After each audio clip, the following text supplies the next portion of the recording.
decisions on what Alabama's plan looks like going forward.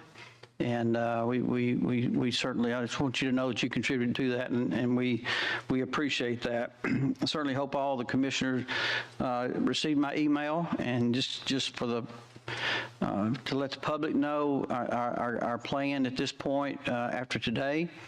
We will hold a fourth public hearing in February. The date has not been set yet.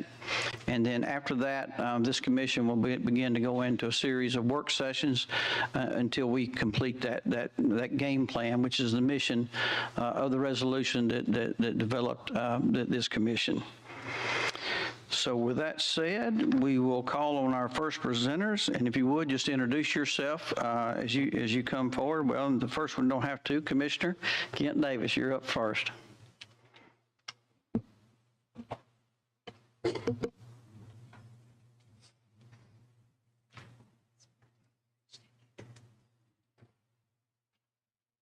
Thanks, Mr. Chair. Can everybody hear me okay? Sounds like you can. So I'm Kent Davis. I'm the Commissioner of the Alabama Department of Veterans Affairs. It's a real pleasure to be here, both as a member of the commission, but to talk to you about how the opioid crisis affects veterans in Alabama. Let's see, I've got a clicker here. So most people aren't aware, I have a statutory role that requires me to be an advocate for veterans, and that's appropriate. I advocate before the federal government quite often. Today, you're going to hear that advocacy role from me before state government, and it's a issue that hits me personally. It's hit a lot of my friends. I'm going to show you some statistics, some studies about how the opioid crisis disproportionately affects the veteran community. I think some of the statistics will actually shock you when you look at it. And the residual effects of the opioid crisis when it comes to veterans, especially when we talk about another crisis in Alabama, and that's veteran suicide. So please understand the next few minutes I will be in that advocacy role, and it will get a little personal sometimes.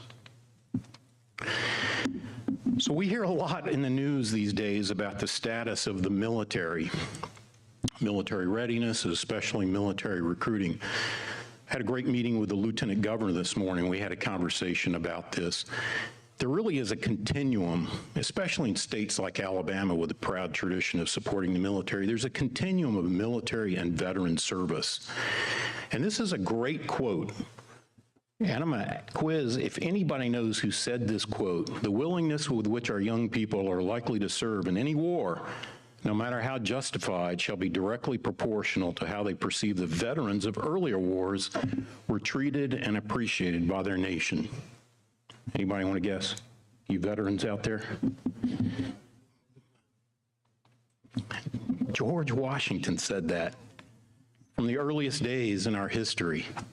And it really is true. There is a continuum of service, and I'm telling you, those who are thinking about military service, they consider how we're treating our veterans in this country when they think about that military service. I weigh that with my kids because I want to know that they're going to be taken care of if they suffer injury, including something like the opioid crisis. So here's the primary reason I'm here. My bosses, the State Board of Veterans Affairs, recently passed a resolution asking respectfully for the commission to set aside and earmark funds specifically to assist the veterans community. And I think that's a reasonable request for several reasons. And you're going to hear some statistics that back up the reasonableness of that request. First of all, when you take the 400,000 military veterans who reside in Alabama and their family members and the active duty military, you're talking about 23% roughly of the population of Alabama, almost 1/4 of the population. And you're going to see in some of the other statistics that I'm going to bring up that veterans are way disproportionately affected by the opioid crisis and their families as well. Now, I promise I'm not going to read my slides, but there's a quote here from the vice chair of that board, who happens to be sitting in the audience.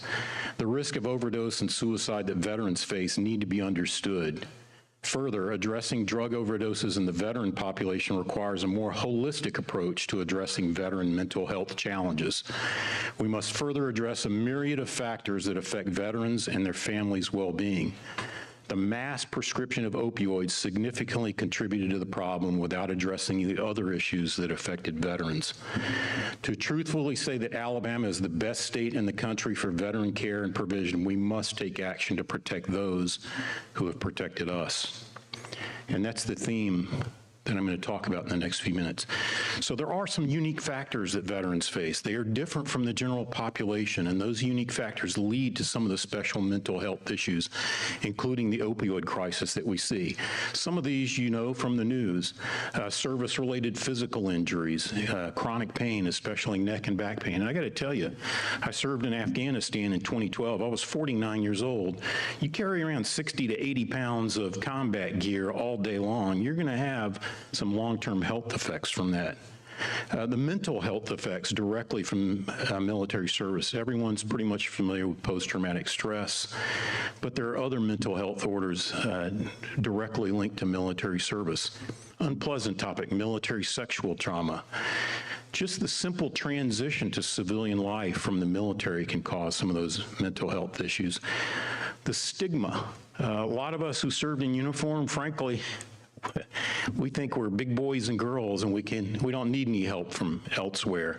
And that's a tough stigma to overcome. That stigma sometimes comes from the military service itself, where it's changed, but until recent decades, the thought was if you came forward with any mental health issues, it was going to ruin your military career. You'd lose your security clearance, your flying status, or something like that. Thank God that mentality has changed, but it still lingers in the veteran population. And something we need to acknowledge, and look, I will take part of the blame for this as part of the Veterans Affairs system in general.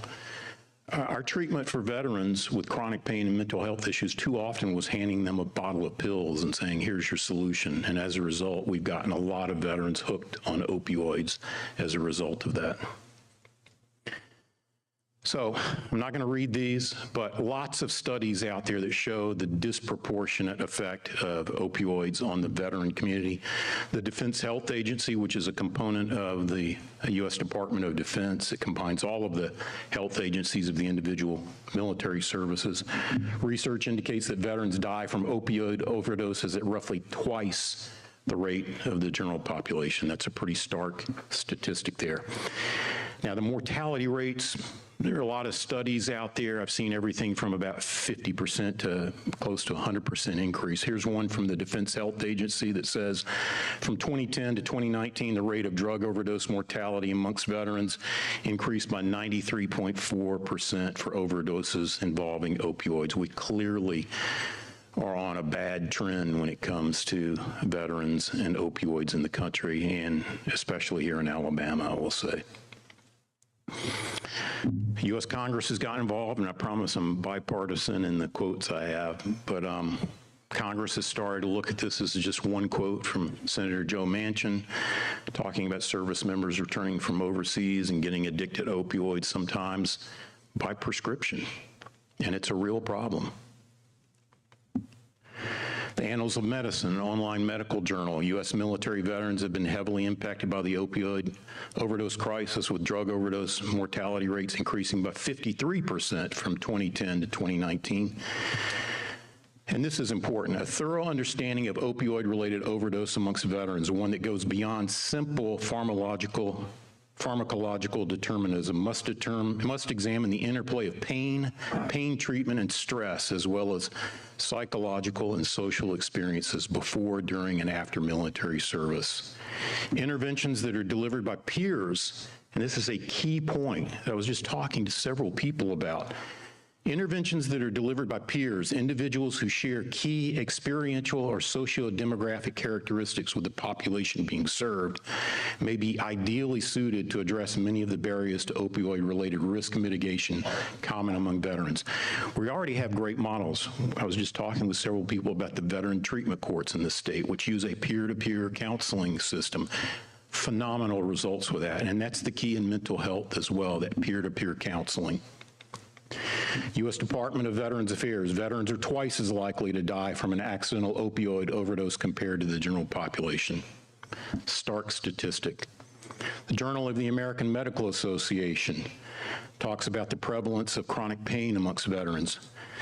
Looked at 2,500 soldiers following deployment, most of them from Iraq and Afghanistan. 44% had chronic pain and 15% regularly used opioids, rates much higher than the general population. The statistics, and these are only some of the opioid-based drugs. If you look at the national statistics for estimated number of U.S. veterans who misused prescription, this is not used, this is misused prescription opioids. In 2020 alone, those numbers are astronomical. And of course, the fentanyl one is going off the charts these days and has been in the news quite a bit lately. I mentioned earlier the link between opioid use and suicides. I think I've talked to many of you before about the fact that, unfortunately, Alabama has one of the highest per capita veteran suicide rates in the country. It's a real problem. It's not something to take lightly, and it's something that we're in the long haul with. We have great partners. We work with the Alabama Department of Mental Health on this. It's a tough issue that affects the entire community, and it's going to take the entire community's efforts. But so many of these mental health issues are interrelated. The Annals of Medicine talks about the direct link between opioid use and that high suicide rate. It's a direct correlation.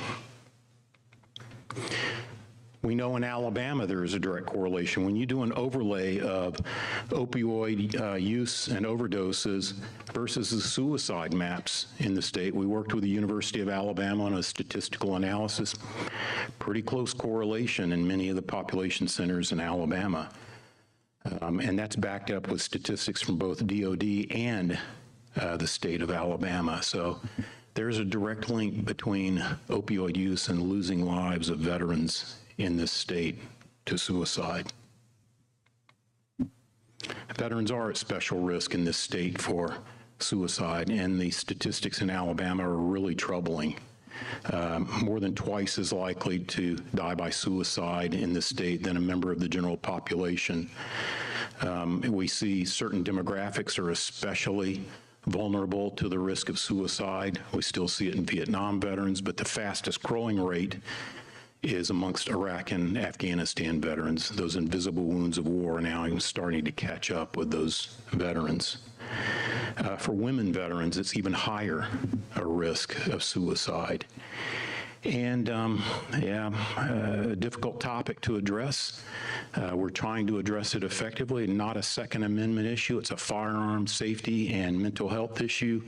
Most veterans in the state of Alabama who die by suicide do so by using a firearm, and that's much higher than the national rate. Here's the saddest statistic. About every 2.4 days in Alabama, we lose a veteran to suicide. That's just not acceptable. And along with that, most of those veterans are not even seeking the help that they need. They're either not aware, or it goes back to those factors that we talked about, such as stigma. Most are not involved in VA healthcare, which could get them the direct, tailored help that they need. And our Alabama's veteran suicide rate is significantly higher than the national civilian rate. We're doing a lot with a lot of partners. We formed an alliance with 49 other states called the Governor's Challenge. We call it Alabama's Challenge here, and we work with a myriad of partners, both at the state, federal, and importantly at the private sector level to address all of these mental health issues, specifically in the veterans community, and those partnerships are growing. That's just a small sample there of who we're working with. One tool that Commissioner Boswell has talked about in the past is the new 988 number. It's been around, I guess, for about a year and a half now. Long-term funding for that 988 system is an issue that has to be addressed by the state of Alabama. What a lot of people don't understand is an important subset of that 988 system is the veteran crisis line. You call 988 and you're prompted to dial 1, and that veteran is automatically transferred to veteran-specific services for that veteran. An important tool, only one tool that we use, and it's not a panacea for the veteran suicide and mental health crisis. We're doing a lot of other things We're having town halls around the state to raise awareness of mental health issues, opioid addiction, and suicides in the state. We've started an independent website called vetsforhope.com, which is a website dedicated to mental health issues specifically for military veterans. One of the other causal factors for opioid addiction and suicides is traumatic brain injury, which of course disproportionately affects the veteran community. More and more scientific evidence that just serving in an artillery unit can cause long-term traumatic brain injury. Just in October, we've sponsored really a nationally recognized traumatic brain injury conference in Birmingham that was well attended. A lot of experts, mental health, participated in that, and it was very successful. We work with the veteran treatment courts, which have a phenomenal track record of addressing issues with veterans. Just recently, we completed for the first time in our 78-year history or so, a mental health grant program. Thanks to the legislature, we received $7 million in American Rescue Plan Act dollars, and 33 institutions in Alabama that provide direct mental health services to veterans were selected for recipients of that grant program. There's a list of them. You'll see a lot of familiar names on there. This is important. When I talk about holistic approach and unique approaches to treating veterans, it is different from the general population. These organizations are engaged in those holistic approaches. These are private sector institutions or institutions of higher education that are providing direct service. And I'm a firm believer that sometimes the best thing you can do is get dollars in the hands of private organizations at the community level that are providing direct assistance to those veterans. Government is not always the answer, and it shouldn't be. So we have a track record now of working with partners on mental health issues for veterans, lots of partners. So as I close, many people, from Ronald Reagan, talk about the value of veterans, to our own Lieutenant Governor, who I met with this morning. We had a great conversation this morning about this topic and other things. And just a quote from the Lieutenant Governor: "Of all my responsibilities as Lieutenant Governor, working to ease the lives of our nation's soldiers, veterans, and the families that love them is the one thing that brings me the most personal satisfaction." I hope everybody would adopt that attitude. But we can't forget, words are great, aspirations are great, but as John Kennedy said, as we express our gratitude, we must never forget that the highest appreciation is not to utter words, but to live by them. And I think the commission has that power to do something directly and live by those words by directly helping veterans in this state. We are doing some great things in this state for veterans, but every state says they are the most supportive of military and veterans. And as I talked to the Lieutenant Governor this morning, these are some of the things that other states are doing, some big programs that are going on. And we need to tell our veterans that we care about you and you are welcome here in Alabama. They are important for the economy of this state. They make great employees, especially for the defense contractors that are a stable portion of the economy in Alabama. They bring proven track record, work ethic, security clearances, a lot. But we need to keep up with our fellow states in taking care of those veterans, and I would submit to you that you have it in your power to do that and to honor the request from the State Board of Veterans Affairs by earmarking a significant portion of dollars to directly help the veterans of the state of Alabama. We stand by to assist with that, including with our many partners that are represented not only on the commission, but sitting here in the audience as well. Thank you so much, and I'd be glad to answer any questions. Any questions from the panel? Commissioner Davis, appreciate what you do. Thank you, sir. Appreciate your leadership. To the veterans in the crowd, we see you. Thank you. We appreciate you. And certainly, looking through that list that you provided, we actually was able to go down to Mobile and tour the Veterans Recovery and you know, see very many of the organizations that we recognize throughout the state. And I'm sure all of them will compete well with this commission for those dollars. So thank you, sir. Thank you, Mr. Chair. All right, one of our own, again, Dr. Boyette. Physician training.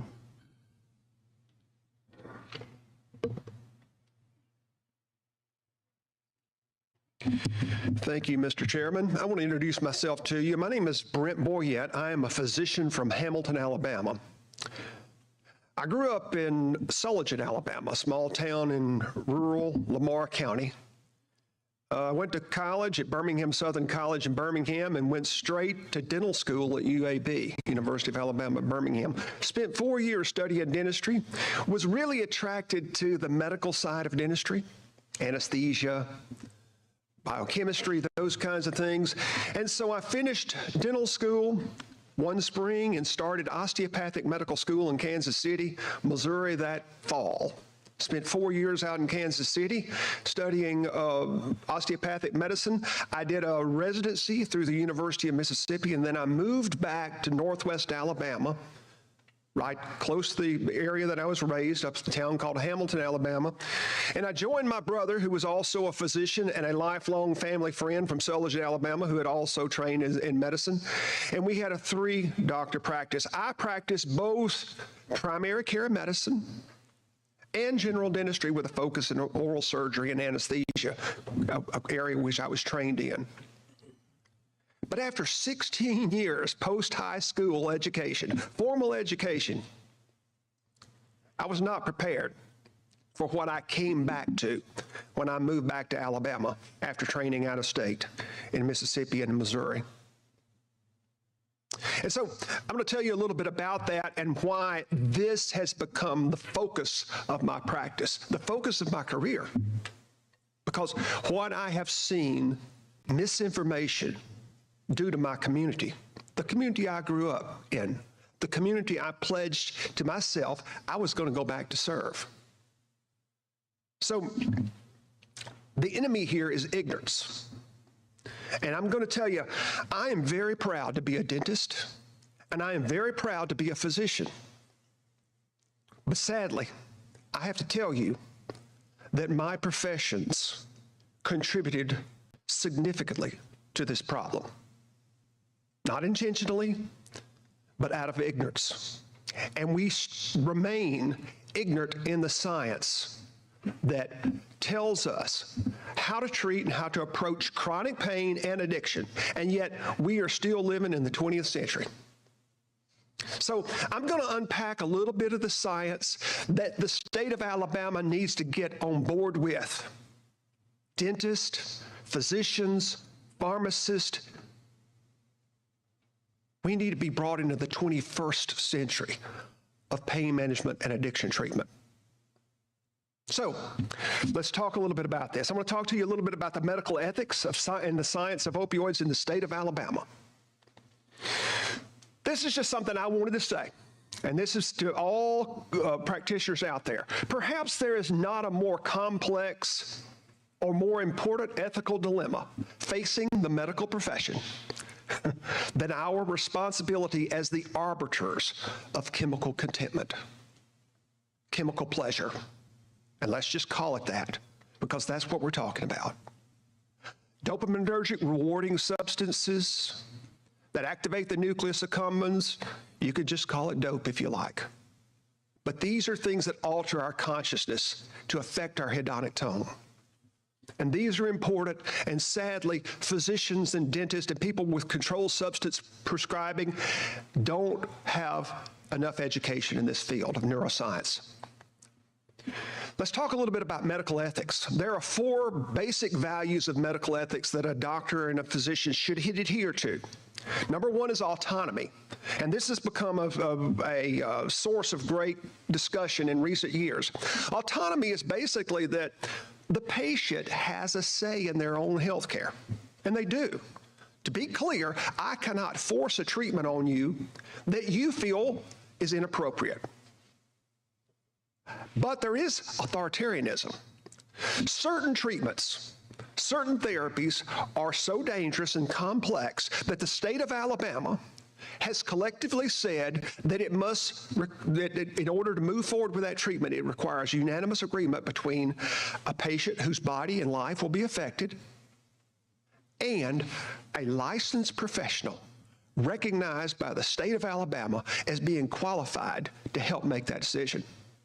So I can't force you to have a hip replacement if you don't feel like the risk-benefit ratio is appropriate, but you should not be able to force an orthopedic surgeon to provide a joint replacement if they feel the risk-benefit ratio is inappropriate. The same thing's true with pharmacological interventions. These are prescription items for a reason. They're called controlled substances. They are dangerous. And an uneducated physician with a prescription pad can be like a chimpanzee with a tummy gun. You can do a lot of damage and not even really realize what you're doing. We need better education in the neuroscience of pain and pleasure. There's also beneficence. Everything that we do as a physician, it should be based in the spirit of doing good for the patient, benefiting the patient. Not so much to make money or to become famous or whatever. Everything that we do, we should believe in our hearts that it will benefit that patient. But also we have a third duty, which is non-malfeasance, and that is to do no harm. Benefit the patient, do no harm. Now this is when it gets complicated. What do you do with a therapy that can benefit the patient in the short term, but harm the patient in the long term? How do you manage that medical ethics? There are many therapies that can make you feel better today that can destroy your life in the future. It requires wisdom to sort through that medical ethical dilemma.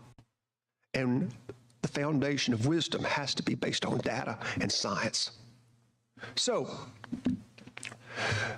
there is significant evidence in the historical record, and I won't get into it, that indicates that the state of Alabama and other rural states such as Maine and West Virginia were uniquely and specifically targeted by the pharmaceutical industry for marketing in the early 1990s.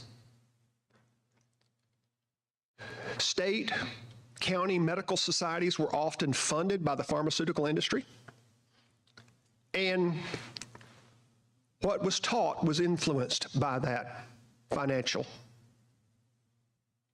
contributions. State organizations such as the Medical Society and the Osteopathic Medical Society and so forth have been funded for years by the pharmaceutical industry. And that money comes with some influence. And so we should all know the story about Purdue Pharmaceuticals and the aggressive marketing campaigns that they created. It wasn't just Purdue. There are other pharmaceutical companies involved too, smaller ones, local, regional ones that were also selling narcotics for pain medication, opioids.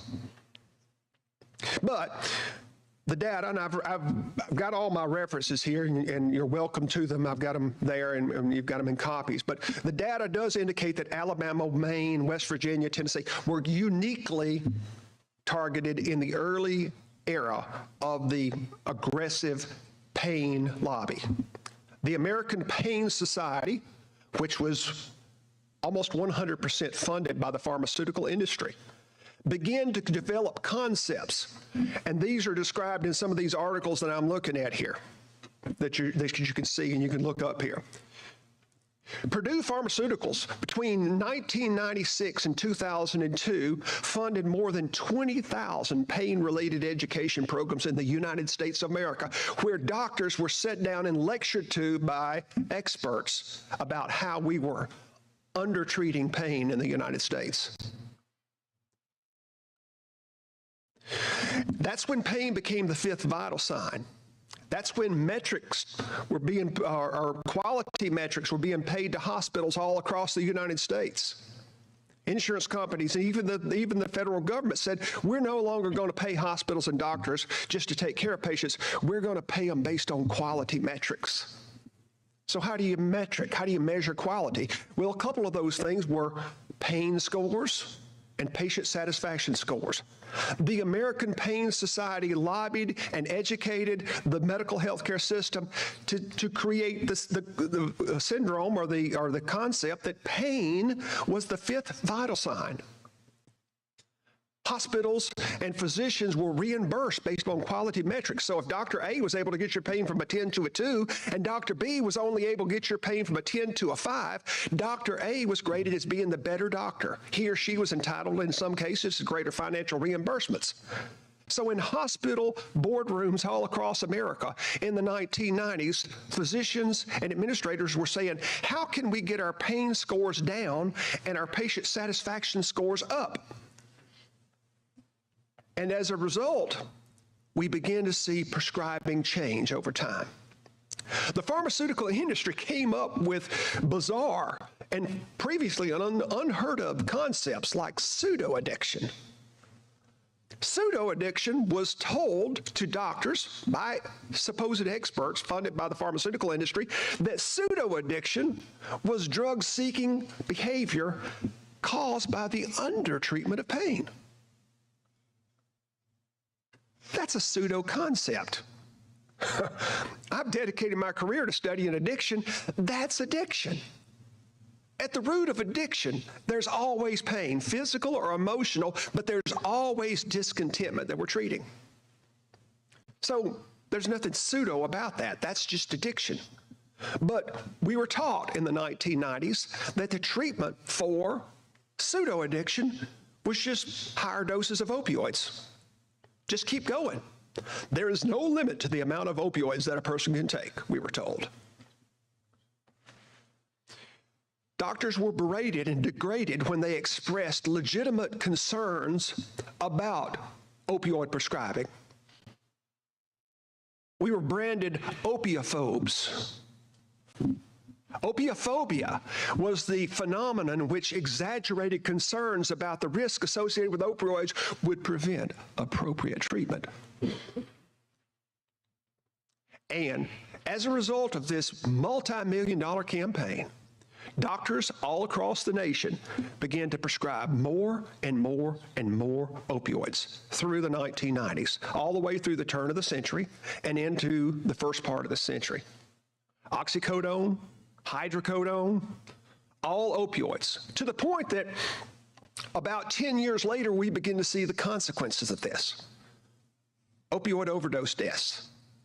Now, this particular graph stops at 2017. If we went all the way out to now, this would be exponential in its growth of killing Americans.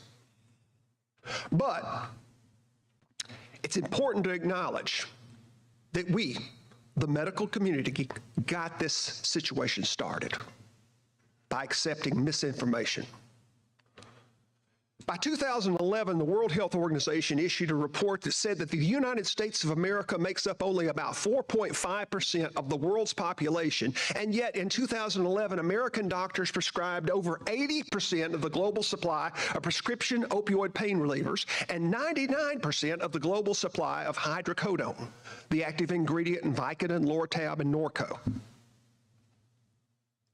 So this begs the question, what's going on in the United States?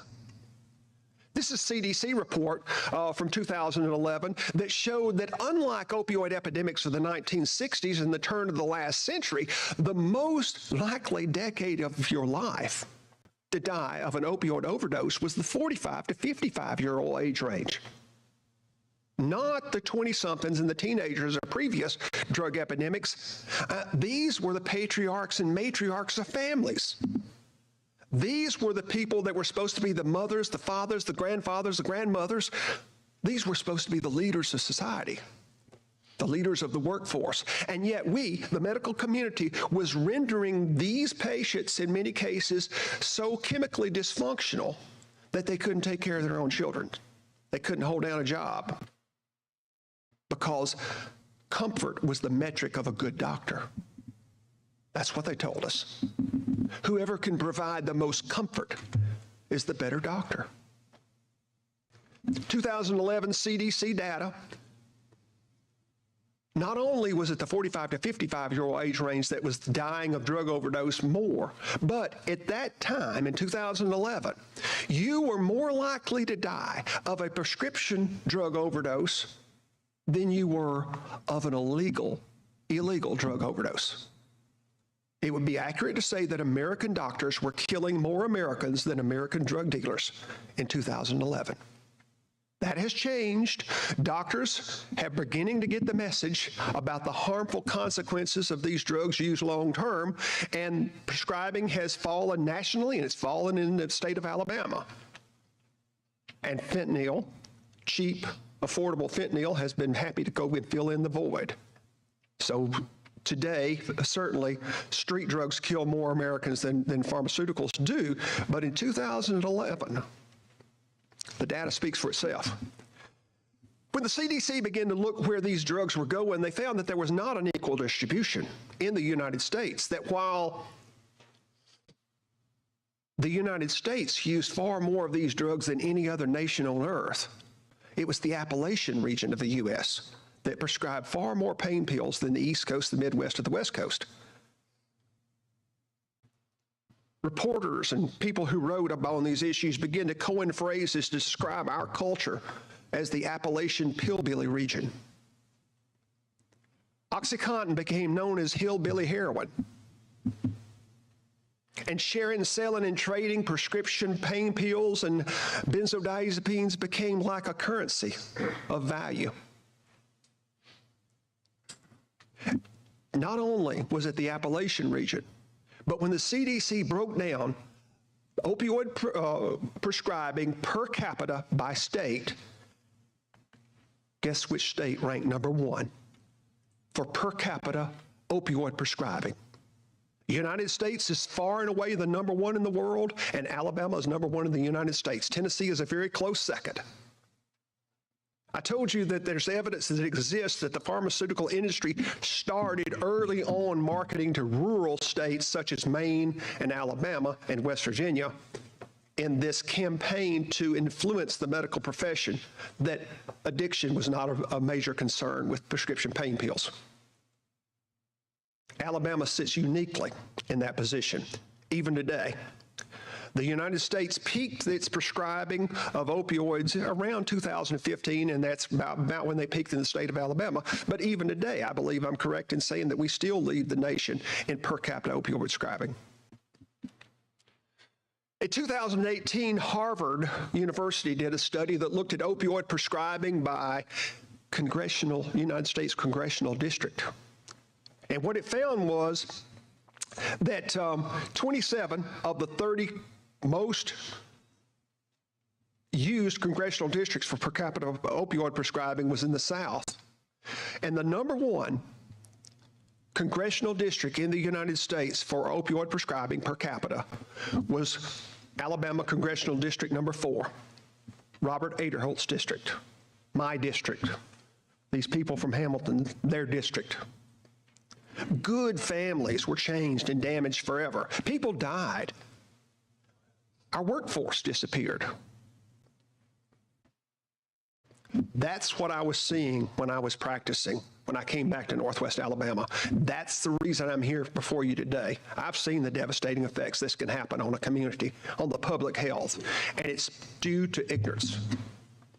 Alabama PDMP data, I told you that opioid prescribing peaked in the United States in 2015, and it peaked in the state of Alabama in 2015. But let's just look at the peak year, 2015, when opioids were being prescribed with reckless abandon.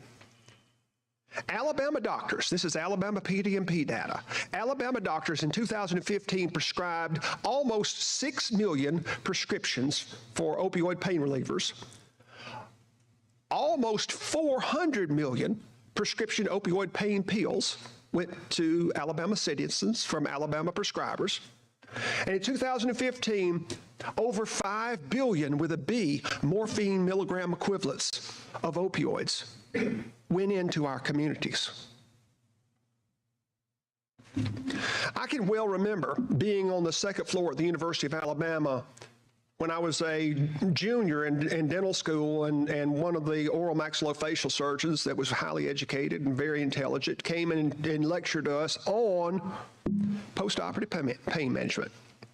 And at the end of the lecture, when he went through all the different non-steroidal anti-inflammatories and the different ways to relieve pain, one of my classmates sheepishly raised her hand and said, "Doctor, how do you know how much hydrocodone to give a patient after a simple extraction or a root canal. And I never will forget, he kind of leaned over the podium and kind of put his tongue in his cheek and said, "You give them enough that they don't call back for more." Now, what that said to a young, impressionable dentist was, it's not our problem. We're not the police. I give it to you for pain. If you abuse it, that's on you, brother. See your pastor, see your law enforcement officer. It's not our problem. But I would tell you this, it's a neurophysiological problem. So this begs the question also, and that is this: what does the rest of the world do to treat their pain? People don't have pain in India or China or Brazil or South America? And could the Alabama and the United States chronic pain epidemic be, at least in part, iatrogenic? Iatrogenic means a disease or a dysfunction that is actually perpetuated or caused by the treatment. Let's look at that. I'm talking about opioid-induced hyperalgesia, a concept that I had never heard of after going through 4 years of dental school and 4 years of medical school and 3 years of residency. Never. And I would argue that there are plenty of people practicing medicine in the state of Alabama who are prescribing opioids every day that could not describe opioid-induced hyperalgesia. What is it? Opioid-induced hyperalgesia is a condition where a person develops an increased pain sensitivity caused by the use of opioids. What?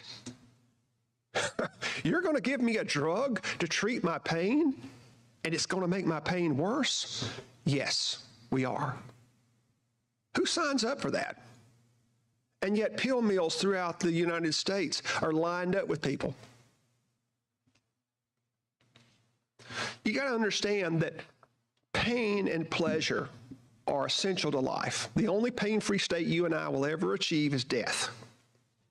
And when I refer to pain, I don't just refer to physical or somatic pain.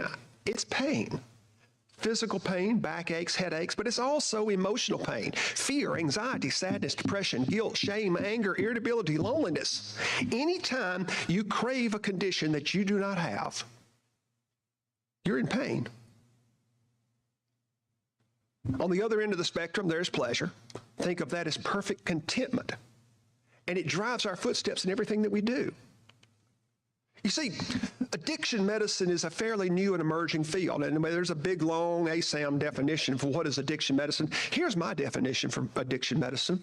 Addiction medicine is the field of medicine that employs a biopsychosocial model, described by Engel, to maintain a functional balance in the patient's perception of pain and pleasure, physical and emotional, all wrapped up into one, because it's bidirectional influence between the two. In 1974, Solomon and Corbett published an article that was well read and well publicized and well received and really kind of shocked the world. But I'll tell you this, you can go back to the German literature of the 1800s, and the Germans were already describing the fact that opioids, morphine specifically, was making pain worse with chronic and long-term use. They were describing opioid-induced hyperalgesia well over 100 years ago. Solomon and Corbett described it this way. They said that any stimulus that affects the brain's function to affect the way that we feel, i.e. pain-pleasure balance, will elicit a response by the brain that is exactly the opposite to the effect of the stimulus. So what does that look like?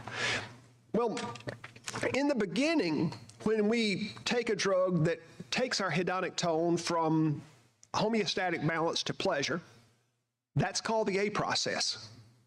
That's the response to the alcohol, to the cocaine, to the hydrocodone or oxycodone. The A process is the response. The opposite of pain is pleasure.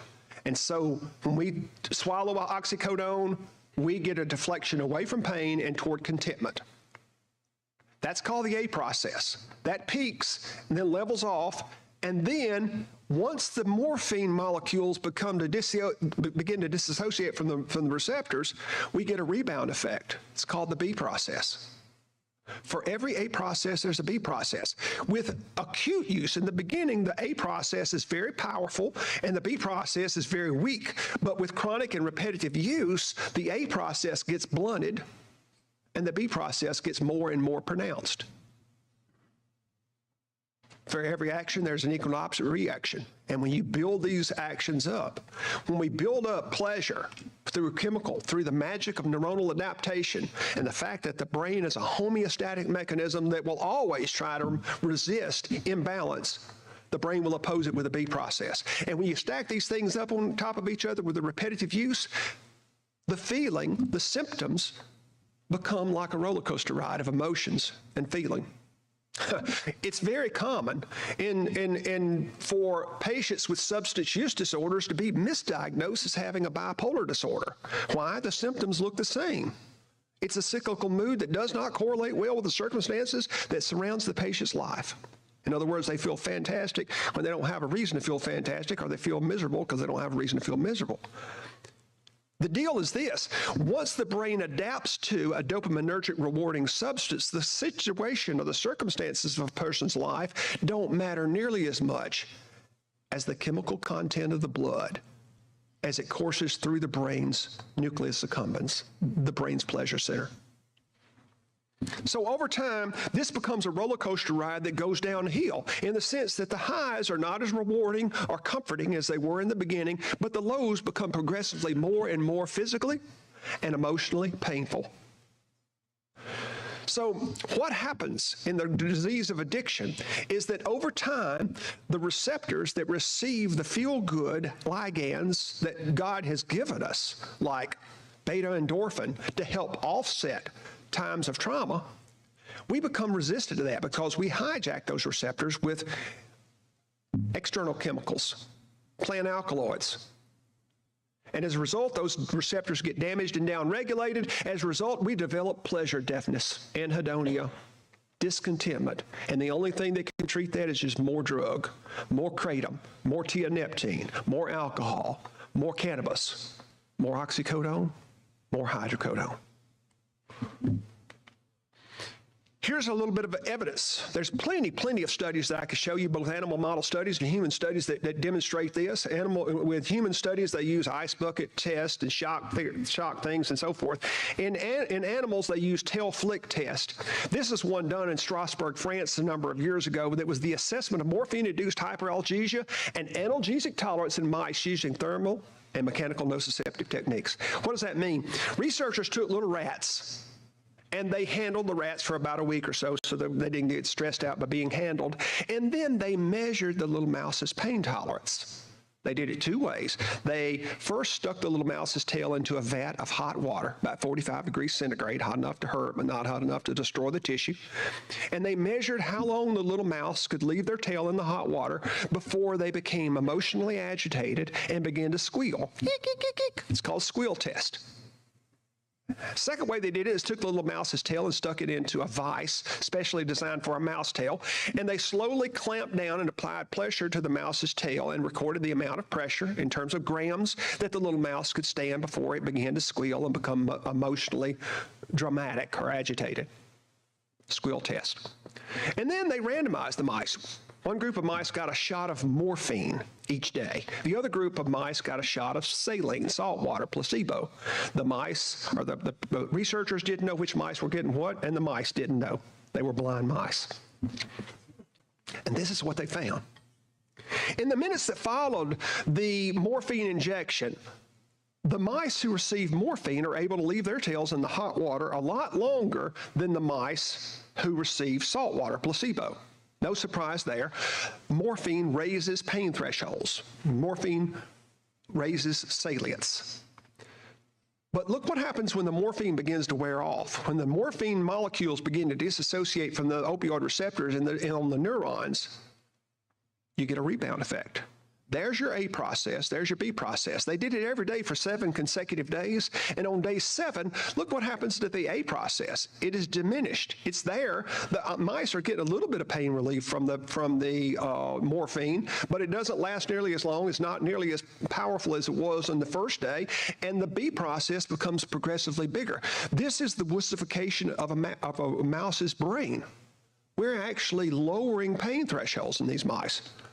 Even 24 hours later, after the infusion, or after the injections were given, we saw the hot water immersion tail test, where mice who received a shot of placebo the day before are able to leave their tails in the hot water a lot longer than the mice who, 24 hours earlier, received a shot of morphine. And with each day of morphine, the tails become more and more sensitive to pain. Tail pressure test is no different. The triangles indicate the saline-treated mice. The squares indicate the morphine-treated mice. The day before, those mice who receive saline are able to stand more tail pressure before they begin to squeal and become emotionally agitated than those who receive a shot of morphine with each day. And with each day of morphine injection, the day after, these mice become more and more sensitive to the suffering. We're creating suffering in mice. This is pervasive throughout all substances of abuse. The A process and the B process should be first-year medical information, and yet it's not really being taught in medical schools. Alcohol is a CNS depressant. When we drink alcohol, we get lethargic, slow reaction times, sedative. We get a euphoric feeling or a feeling of well-being. Pleasant feeling, but you drink every day and get locked up in the county jail. You don't just sober up in many cases. You get anxious. Everybody can't sleep. You get agitated. And if you stop it abruptly enough, you'll get the ultimate neuronal excitation event known as a grand mal seizure, which can be life-threatening. Dr. Boyer, could I pause you there for a minute, just out of respect for the other 12 presentations? Yes, sir. Can we finish this in our work session? Great information. Yes, sir. Appreciate the I will. presentation. Let me just close by saying this. This information is not readily taught to physicians in the state of Alabama, and as a result, I think that we have unintentionally harmed a lot of people in the state. And I think that there should be some way that we should be able to apply this curriculum, and I've added this curriculum to what we've got here, so that we can maybe combat this situation before where it all got started from the healthcare community. So thank you. I appreciate it. Yes. Thanks, sir. Any questions before Thank Dr. you. Boyer sits down? Thank you, sir. All right. Thank you. All right, Department of Mental Health, Commissioner Kim Boswell.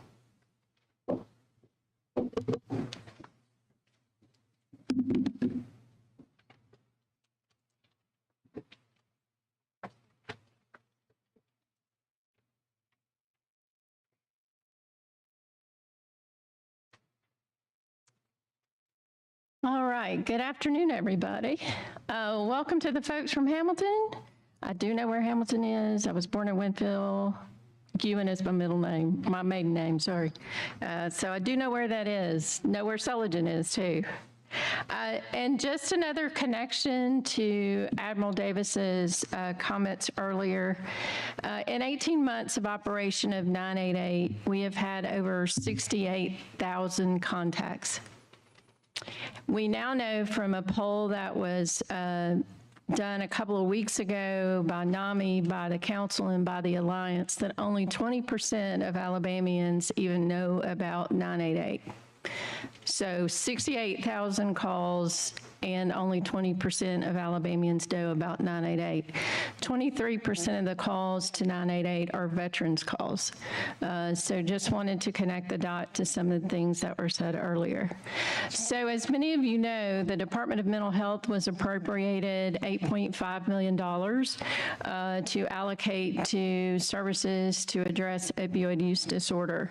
And so we issued an RFP and went through a process of making those decisions. And I do want to take this opportunity to thank Debbie Metzger, who's with us today. She did a great job making sure that that was a fair and equitable process. We did have a diverse, multidisciplinary team of stakeholders, community leaders, providers, and state agency personnel that looked at those applications. The selection committee was made up of members of the chairs and co-chairs of the Alabama Opioid Overdose and Addiction Council, their designees, or the member was an individual invited at the chair's recommendation. So we worked really hard to make sure that we had subject matter experts in treatment, recovery, and prevention. None of the members worked for agencies that applied for the funding, and then, of course, none of those members received compensation. So this is really the big picture. We had 52 submissions, and of those, we funded 63% of those submissions, and they were awarded as follows. 20% to prevention. So we had 18 proposals and 11 were awarded. For treatment, we allocated 70% of the funds. We had 24 proposals and 15 were awarded. For recovery, which is 10% of the funds, we had 10 submitted and 7 awarded. So a total of 33 proposals were funded. So the award process really started with the scoring of the applications. We actually convinced people, and I'm not sure how we did this, to come to our office for 2 days in December, on December 20th and December 21st. So they spent 2 days with us in a room grading the applications. Once they were graded, we ranked them in order of the final score by category. And basically funded the applications until we ran out of funding and no longer had any money in those different categories. This gives you a breakdown of the different types of organizations that applied for the funding. We were very pleased to see this very diverse group of applications from a lot of different organizations that typically are not funded through the Department of Mental Health. You'll see that we had 6 of our community mental health centers, 4 faith-based organizations, 37 nonprofits. We did have 1 county health department, 3 hospitals or federally qualified health centers, and 1 veterans organization. So the awards were made to the different organizations. We funded 11 proposals in prevention. You may remember that for our services, organizations have to be certified. So this gives you a breakdown of the number of organizations that were certified at the time they submitted the applications and the number of organizations that'll need to be certified over the next few months. There are a couple of lessons we learned through this process. We would likely cap the funding next time at $750,000. We did have some very large requests that would have taken up the significant amount of funding for the category. And the majority of proposals that came in were under that $750,000 amount. And so looking at that process, that's one of the lessons that we learned. We also learned that it's very hard for the committee to evaluate whether or not the proposal that is being submitted is supplanting other funds. That's something that the Department of Mental Health staff would then work with the organization. If it looks like there's some supplanting going on there, we would need to work with the organization to really sort that out. So there wasn't enough in the application process for the people who were rating that to make that determination. Okay, so notification. We will be notifying those who've received the funding. Our Office of Grants and Contracts will be doing that beginning tomorrow. For the commission members, you do have in the packet in front of you the list of organizations that received the funding. And as I said, they will be notified over the next few days. For those who are not certified by the department, we will be working to expedite that certification process so that we can get the funding out as soon as possible. We are anticipating having contracts in place by mid-February. Also, in addition to the $8.5 million, as part of our budgeting process this year, the department is asking for an additional $4.1 million in opioid settlement dollars. We are implementing a pilot with the Association of County Commissions that really has two goals. One is to get people with substance use disorder out of jails, and the other is to try and maximize the use of local funds in addressing the opioid use disorder.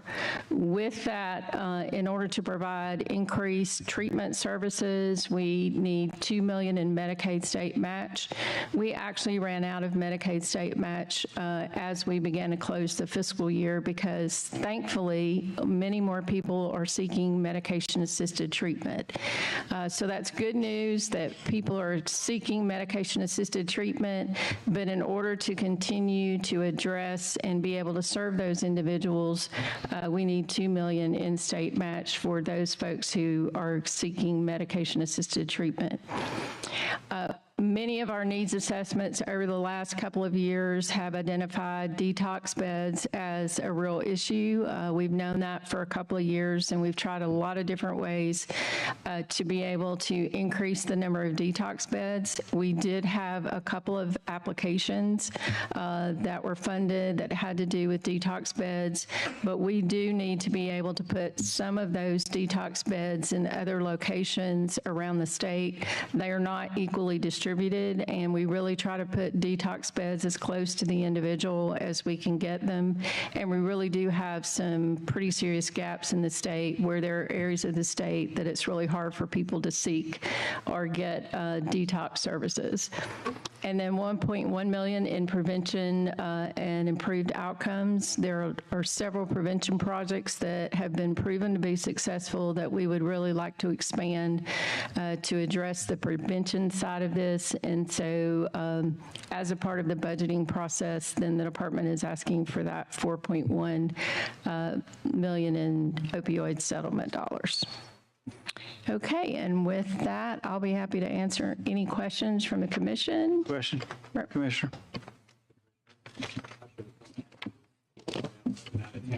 From the last few days, an interesting study came out, polling of Alabamians that overwhelmingly showed that they support, they identify mental health issues as very important in the state, and they support additional mental health, especially substance abuse programs. Any comments on that? It was shocking, honestly. You know, I certainly had the impression that that was the case just based on the calls that we get and the requests that we get to go out and talk to people. We're getting calls from people that would have never called us 2 or 3 years ago. But it was shocking to see the number so high. And, you know, really, I'm very, very grateful to the groups that did that because I can say that it's an issue, but when Alabamians say it's an issue, it's a different story. Thank you. Any other questions for Commissioner Boswell? Neil? I got one. Mr. Chairman, real quick, Commissioner, I think one thing we saw in some of our data too is that 80% of the people we supervise are actually probationers, not Right. parolees. And what we've seen to back up your data is we're seeing that roughly that 80% that are probationers, 60% are addiction oriented. Right. And so the populations are overlapping. And I hope this commission, Mr. Chairman, other members, as we go forward, we realize that those who are on the edge of being incarcerated or those who are formerly incarcerated are a high risk population, that if we would tackle this through the means that you've talked about in some of your grant proposals, I think we could go a long way toward reducing the recidivism rate as well. Yeah, there are really quite a number of folks in jail in local communities, and so what we're hoping to do is take some of the local funds to get those individuals assessed. It costs about $200 per person to get an assessment that then gets you into the level of treatment. And so we feel like by partnering with local sheriffs and with the Association of County Commissions and starting with the folks who are in jail, we can really address some of those concerns, and then if we can get them into treatment, then all the better. Representative Rafferty? Yes, thank you, Mr. Chair. Commissioner, you said detox beds were dangerously short supply. said it's kind of about a matter of the dispersion of them, or that there's just not enough of them in general throughout the state, or even if, everyone, I just wish you could explain that a little bit. Yeah, it's really both. So the needs assessment that we did a couple of years ago really showed that there's a shortage of detox beds in our state, and then they're not equally dispersed across the state. So like we have a fair number in South Alabama, we have some in the Birmingham area, but again, in the more rural communities and in some other parts of the state, people might have to drive, 3 or 4 hours to get to a location where they would be able to receive detox services. Right, that's presuming that the beds open in those areas. Right. Right. I'm curious here, why are we not meeting the demand of more beds? That's like some of the issues. The detox beds, or there are a few providers out there, and, it's really just a matter of, some of it is a matter of reimbursement and hospitals making the decision about whether or not they want to stand up detox beds. And so we have had some conversations just around the reimbursement for detox beds. But, honestly, the money has not been there for us to be able to fund those beds. But I'm pretty sure if the funding is there and we approach some of the local hospitals, they'll be willing to do that. So even if a clinic or whatever, maybe the personnel or space capacity to expand have more benefit for us to benefit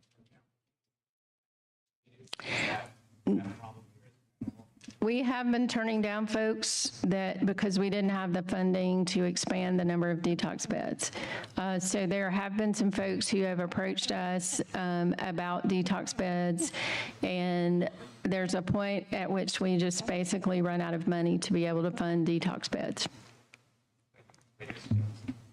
Commissioner, thank you to you and your team. I know that was tasking to do, and certainly, Commission, this could be a resource that this commission may need to lean on when we put those, lack of better words, larger buckets in the three main prevention, treatment, and recovery areas. Because I think I sent everybody the grading process, so we'll be very, very transparent about that. But that's good work.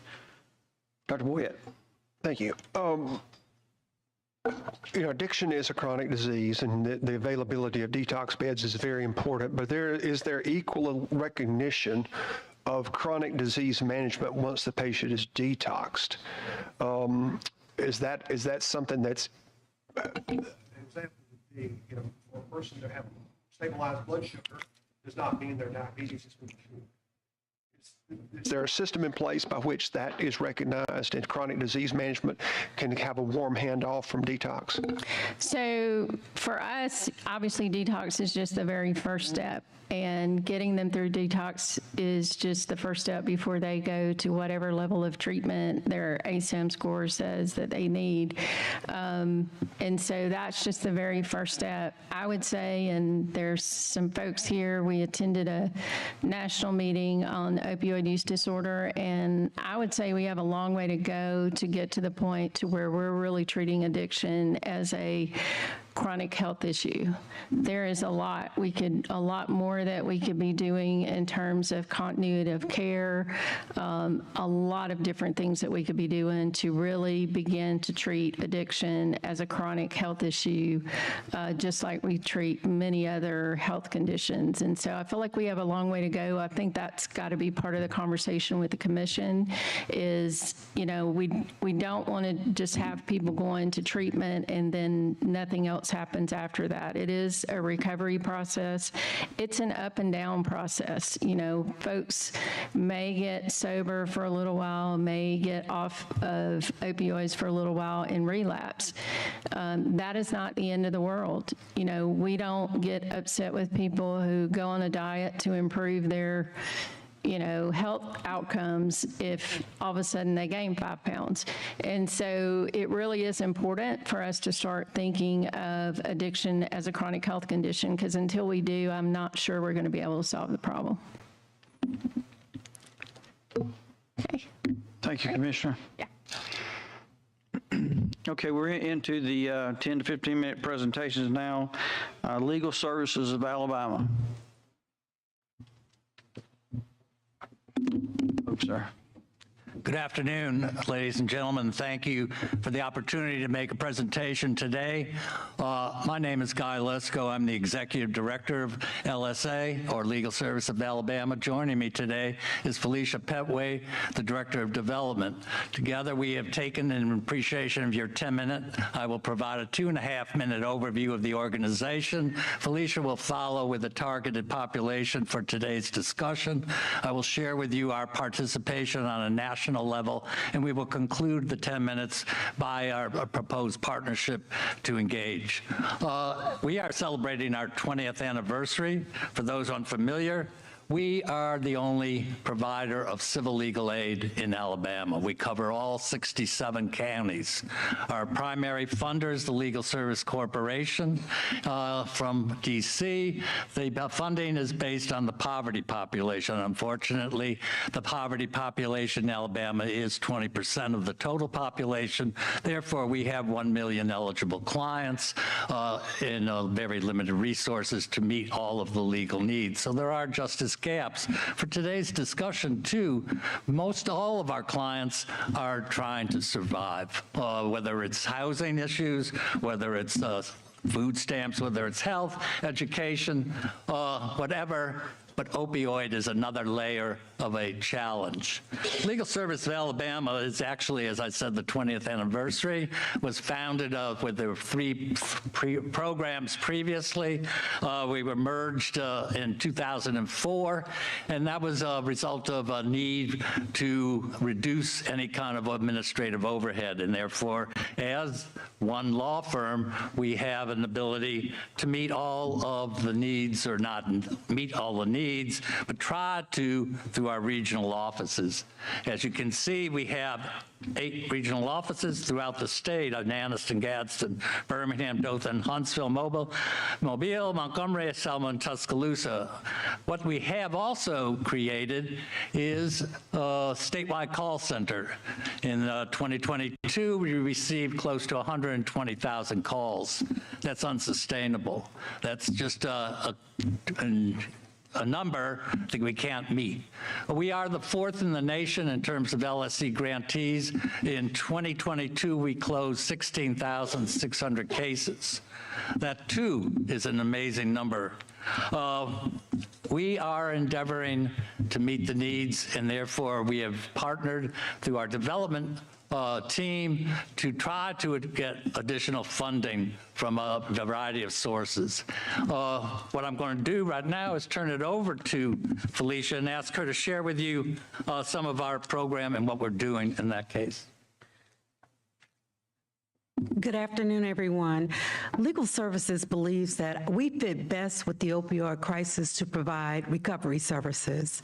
And those recovery services are often expungements for individuals who've had some bumps with the law, but they still need to be employed at some point afterwards.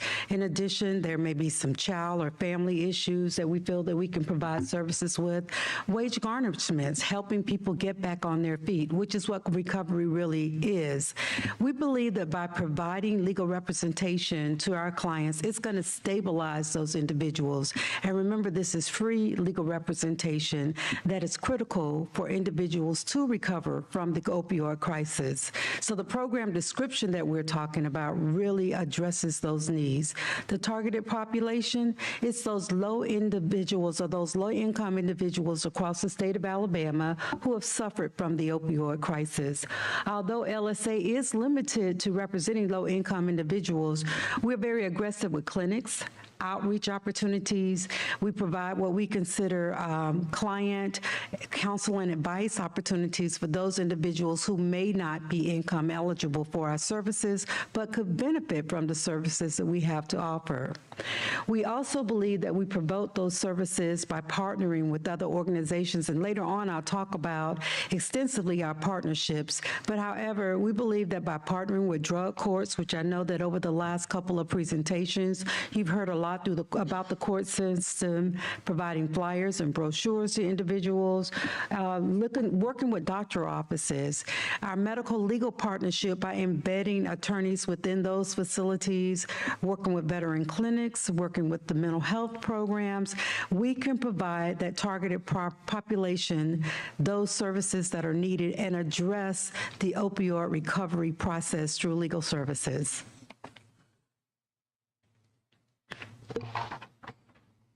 I mentioned that we titled for the material we provided were evidence-based practices. The Legal Service Corporation, our primarily funder, in 2019 saw the need to create a task force so that the grantees could help prepare for where we are at this present time in Alabama, making decisions on how best to address the problem. That task force has monthly meetings which we get to participate. And what they've indicated, legal aid providers through LSC's task force should address the opioid and work with the solution being addressed today and in Alabama. We are and have been over the past 3 years working to develop medical legal partnerships. Alabama was the only state that did not have any medical legal partnerships. In a nutshell, that is a holistic approach. I'm proud to say that this year we have begun and we have targeted it through funding from the Community Foundation Greater Birmingham, a medical legal partnership with Cahaba Regional.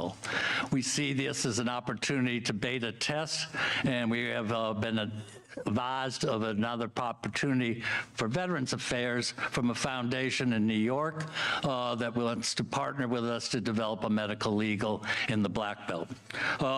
We are building our partnership, which Felicia will conclude, but also the needs of specific populations to target. We have applied for and are seeking additional money to grow out the medical legal partnerships. We have working with health law experts and have developed a manual on medical legal. We are working with other organizations to expand that through all 67 counties through access.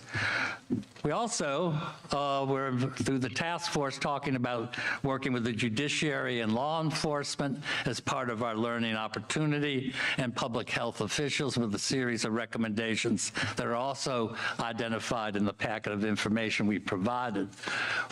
This, as I said, is a monthly opportunity for us to learn. We know what they are doing in other states and what the money has been provided as it relates to legal aid in Kentucky, Arkansas, and the other southeastern states. So I will then turn it back over to Felicia to identify the many partners that we see engaging with us in our quest to expand the medical legal, identify and help the clients that we serve.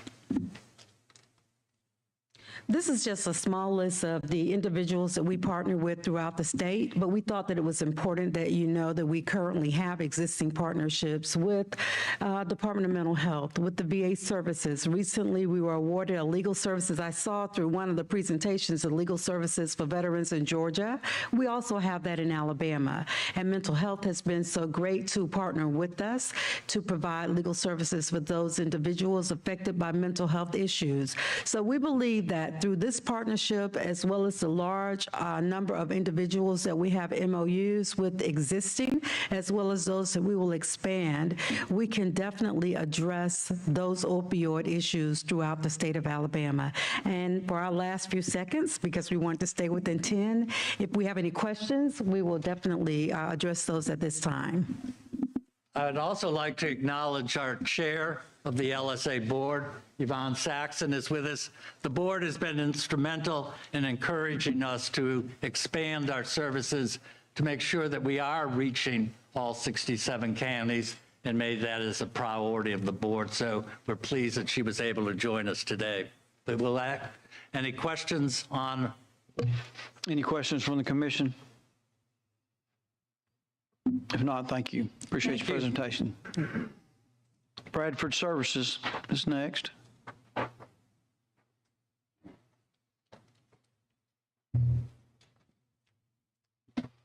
Good afternoon. My name is Zach Ludwig. I'm the Vice President of Clinical Services and Accreditation for Bradford Health Services, and I'm also a licensed professional counselor. Thank you for allowing me to speak with you today and to provide you with a brief statement. Bradford Health Services is seeking an opportunity to partner with the state of Alabama as well as this commission to increase access to detoxification services for residents in the state of Alabama. Data supports the widespread use of substances that require medically monitored withdrawal management services is a significant need in Alabama, which is also facing, like other states, the opioid epidemic, which has been further complicated by fentanyl and other substances, which is making for an increasingly dangerous landscape for those with substance use disorder. Access to treatment does not meet the needs of our population. And according to one national study, only 31% of illicit drug users receive any treatment for addiction. And for those who do get the opportunity to access treatment, only 20% of those individuals are served at an addiction-focused treatment facility. Bradford Health Services is uniquely positioned in the state to support the treatment needs of Alabama citizens. Bradford is one of the largest and longest tenured providers of addiction and recovery services in the Southeast. Starting with its first location in 1977, Bradford currently offers treatment at 7 sites within Alabama, including 2 sites equipped to provide detoxification and residential services. Bradford has a reputation as a quality treatment provider and is recognized by the state of Alabama with licensure granted by the Alabama Department of Mental Health and Substance Use Services, as well as accreditation by the Joint Commission. In 2021, Bradford was afforded the opportunity to partner with the state of Alabama to expand detoxification services.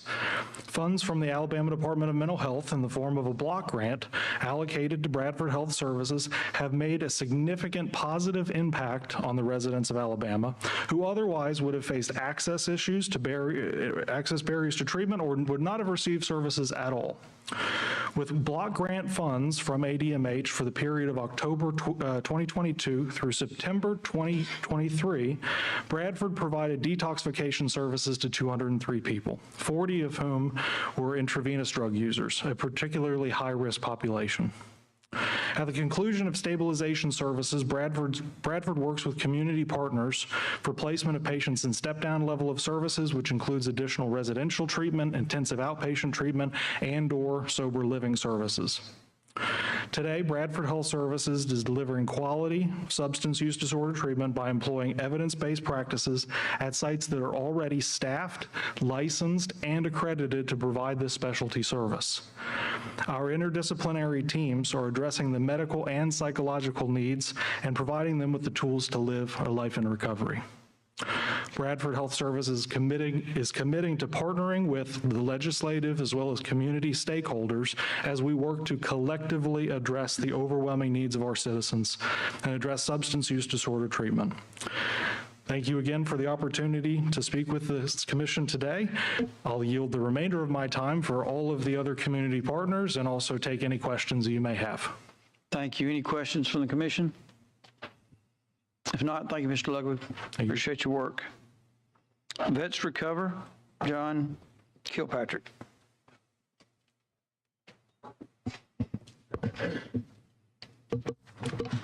Okay, good afternoon. Not John. Clearly not John. We both, we kind of shut on the hair, but that's one thing.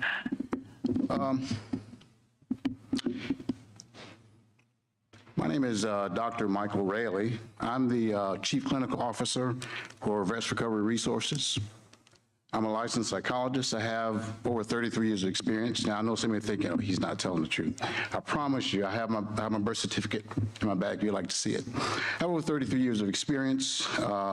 26 of those 33 years are at the postdoctoral level, meaning I finished my doctoral studies before I got that experience, and 14 of those years in the prison system.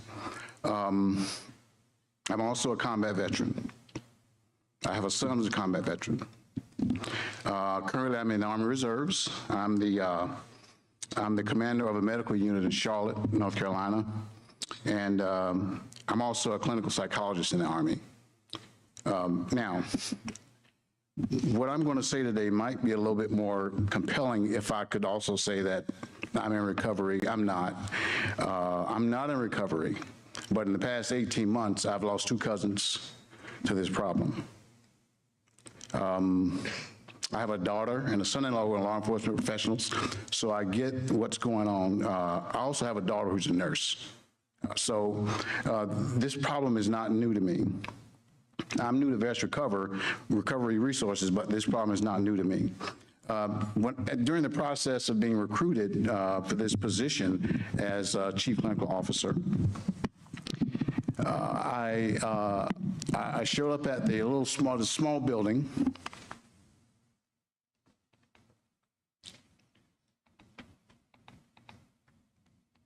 That building right there, that small building. Walked in the front door, my wife and I saw this real clean cut, nice looking young man. Can't call his name, obviously, but he was proud to tell me, he's the one that greeted me at the door, let me in. He was proud to tell me that he was one of the first clients of Vest Recover. And he proceeded to tell me how the staff at Vest Recovery Resources met him where he was. Gave him treatment, helped him recover, got him clean. Now he has a job. He's a peer support specialist at Vest Recover. So just in saying that, to me, that's kind of emblematic of what we're trying to do at Vest Recover. Now, I'm not here to ask you for any money. Not today, but I'm just here to let you know we're here as you make your considerations about what you're going to do with these funds.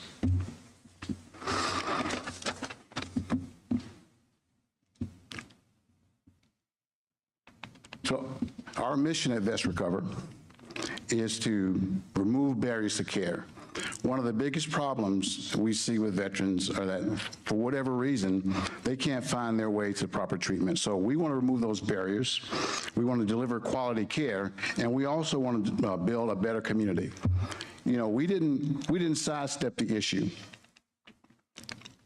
That building right there is right across the street from some heavy substance use activity. It's right there in the middle of it.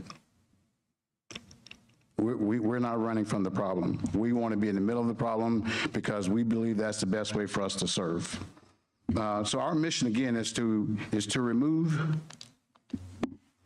barriers to care, deliver quality integrated health services, and build a better community.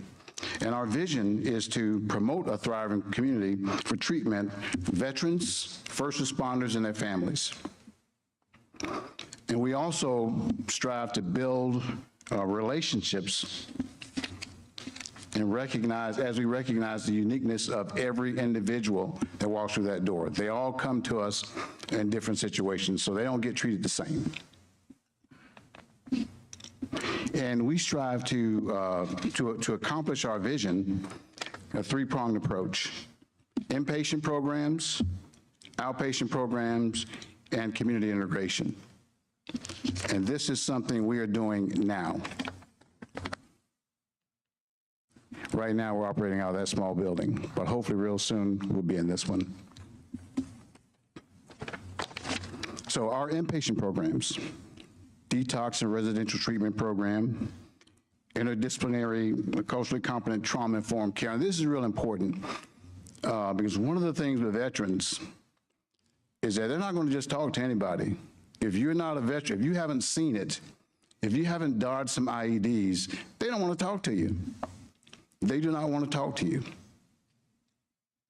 So this is why people like the young man I mentioned to you earlier, this is why he gets a job at Vest Recovery. He's been trained. It wasn't just handed to him. He had to prove himself. This is why it works. I've been there a short time and I've seen that. And he's not the only one. There's several others. There's quite a few others. All of our peer support specialists, that's why they're peer support specialists, because they've been there. They know what it's like. They've been through that process of recovery. They know what it's like to work hard to achieve stability. We also have a level 3.7 medically monitored withdrawal management program, a level 3.5 intensive residential substance use and co-occurring mental health care clinic, and we offer respite support. You know what? This is another interesting thing for me because you have those people, and this was mentioned earlier. You have those people who they are on the cusp of going back into inpatient treatment, on the cusp of committing a crime. You can go into any VA facility, and all these guys, they're begging for some sort of inpatient treatment, not because they're in some sort of mental health crisis or substance use crisis. There are all these pressures out there that they can't deal with. And so something like respite care is the one thing that they could, and it's really cheap. So we have a place for them in this building. It's really cheap. So this is also one of the services we offer, along with the peer support, obviously. Outpatient programs. A certified community behavioral health center. I'll get to more about that in a couple of minutes. Interdisciplinary, culturally competent, trauma-informed care. Now, I'm going to say a little bit more about this one as well. So one of the things I hear when I talk to veterans, and I'm not picking on the VA, I'm just telling you what I know and what veterans tell me. You know, they're dealing with people who don't understand the military. They don't know the difference between a soldier, a Marine, an airman, a sailor. They don't know the difference. And to veterans, that matters. That matters. Something as small as that matters to these folks. It's real important to them. If you don't believe me, ask them. They'll tell you. Ask them. We also have level 2.1 intensive outpatient program, level 1 outpatient treatment, substance use and co-occurring mental health treatment, individual, family, adult, and child therapy. So we're going to deal with the whole family. We're going to deal with the entire family because the family is a system. And when someone is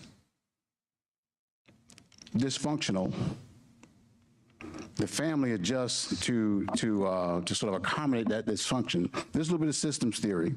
So the family adjusts. So what we have to do, when that veteran gets better, we got to treat the family too so they can readjust to the new person they have. It's sort of like when you, I mean, for those of you who, you're veterans, you've been deployed, when you come back, you know, when you're gone, all the time you're gone, a year, 2 years, your family learns to function without you. And then when you come back, I mean, if there are not some changes, there are going to be some problems, right? And so that's why we try to treat the family as well, the entire family. Okay, finally, community integration. We have a community advisory council, and the peer support, you hear me mention that in each one of these areas because the peer support is what drives all of this. The peer, as I see it, those peer support professionals drive the veterans to the treatment. They're going to be the first ones that a veteran deal with.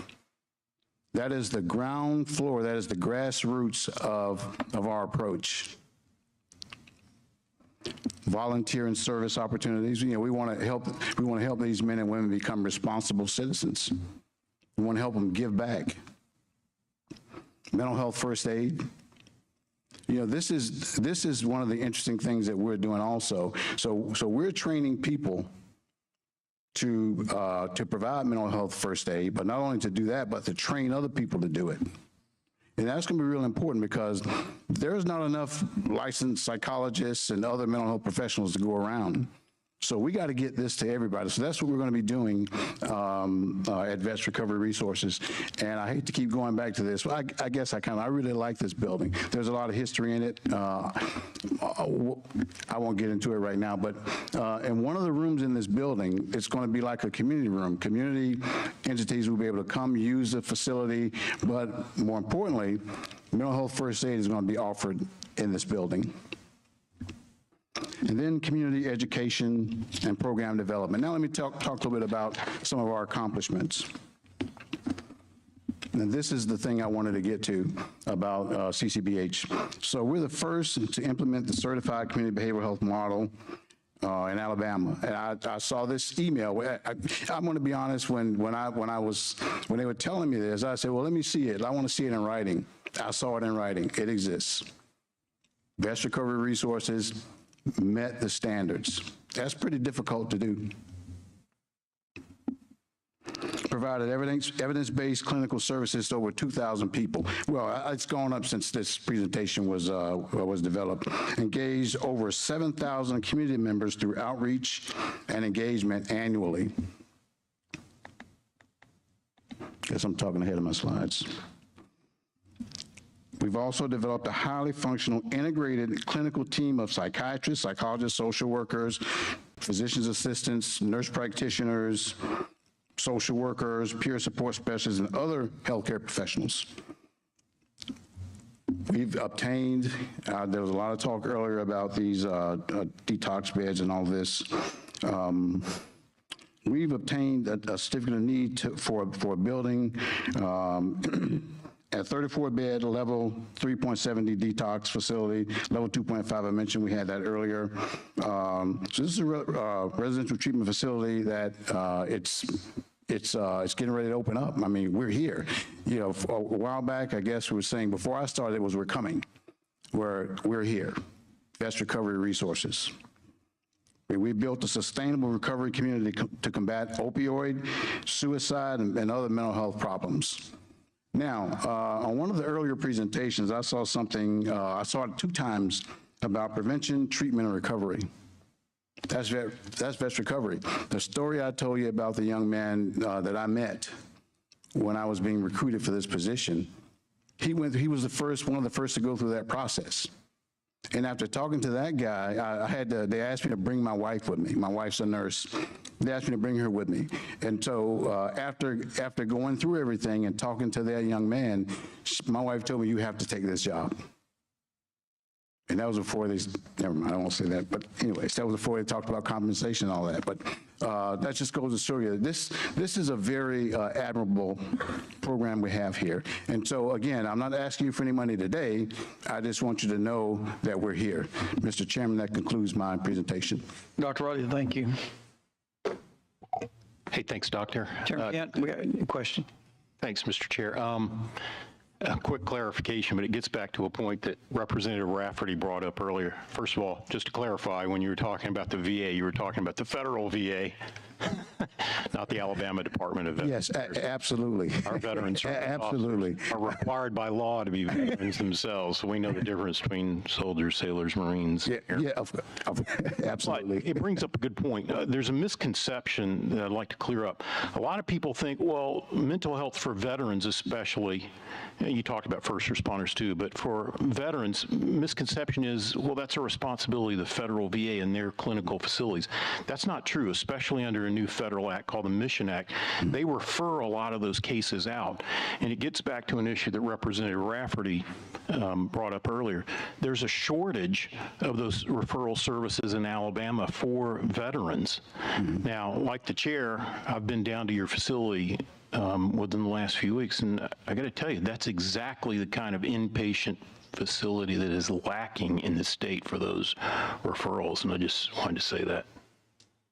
I appreciate that, and actually, this is easily duplicated, so it could go in other places as well. But other questions? Any other questions about the commission? But I did appreciate you having me down there. They're truly creating almost an ecosystem of care for our veterans, and yes, you are in the heart of it down there. So appreciate that. Thank you. All right. House of Hope.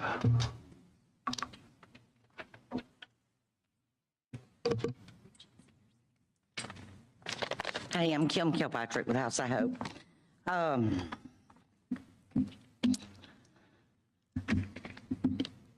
little over 22 years ago, I got arrested for a robbery charge as a result of my active addiction.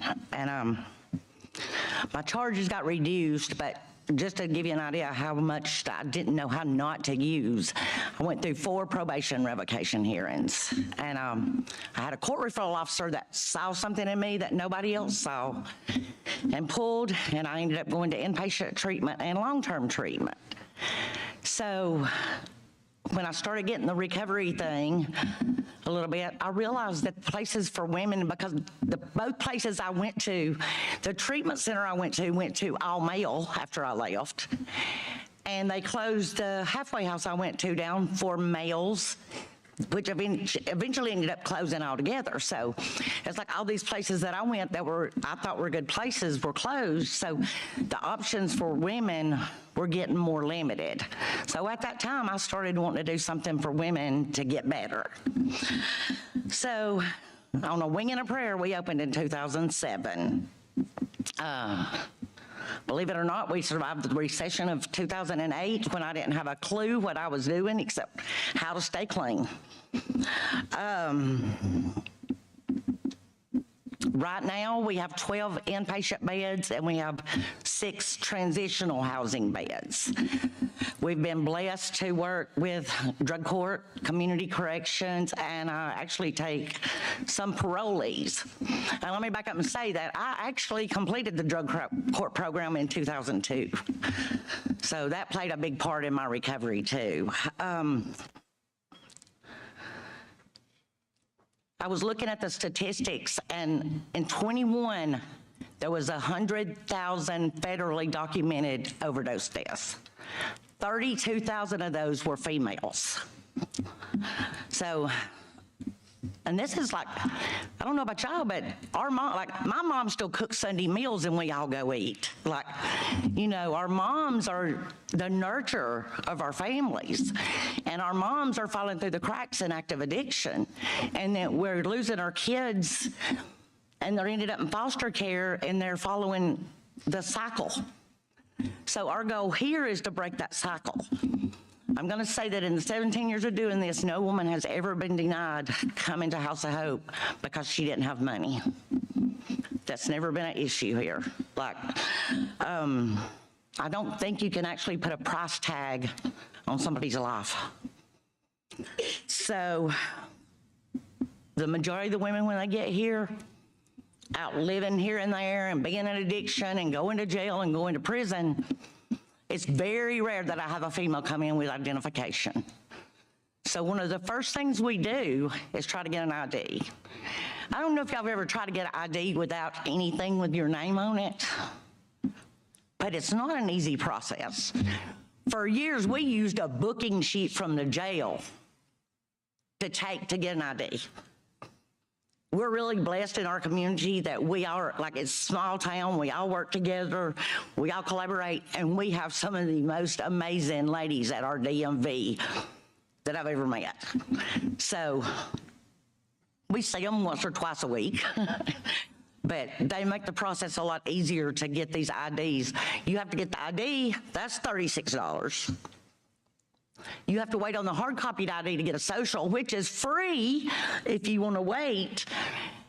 And then it's $15 for an in-state birth certificate. If these women were born somewhere else, you're looking at maybe $60 plus to get a birth certificate. And one of our goals here is to get these ladies employed. Most of these women either have a felony or they're doing the drug court program to not be convicted of this felony. So another area we're blessed is I have a plant that works with us and hires my women in. They go into this job, no high school education, felonies pending or felonies already convicted, and they get to make $17 an hour and have good insurance. So I don't know if you're aware, but if you have any drug or alcohol charge, your license gets suspended. Another area that we work on is getting license reinstated. In 2023, we had 23 women graduate the House of Hope. 13 of those, we had their driver's license reinstated. Another thing that's important to me that may not seem important is if you've seen the effects of addiction and what it does to your teeth, because these women are blessed to have good insurance, this past year we were able to get 9 sets of dentures. So these women were able to like smile with confidence. And over the last 17 years, I guess I ballparked it, probably about 7,000 women have come through here. The averages kind of fluctuate, you know, depending on the groups, but pretty much my average is the ones that complete the 6-month program, 30% of them roughly are still in recovery. The ones that do the transitional housing, 80% of those over the 17 years are still in recovery. What we do here, though, is we work on the job. We get the IDs, we get the birth certificates, we get the job, then we work on the teeth. Sometimes before the job, we have to work on health issues. You know, a lot of the women come in with blood pressure problems from their addiction. Sadly, some of them come in with STDs. Most of them come in with some kind of mental health issues. So these women are released from jail. They come here. They have no money. They have the clothes on their back. And we end up putting the money up to get an ID, get a birth certificate, get a doctor's visit, get prescriptions. That's a minimum $100 right there to get these women stable and ready to go to work. If we're lucky, they succeed and we get our money back. But if you've ever worked with addicts, you know that's kind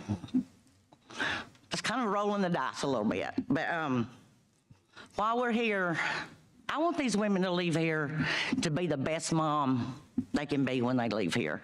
So I'm with them through the whole process. I talk to them when they're in jail. We get them here. If they complete and graduate and continue to do well, I'll be sitting in court with them fighting to get those children back home.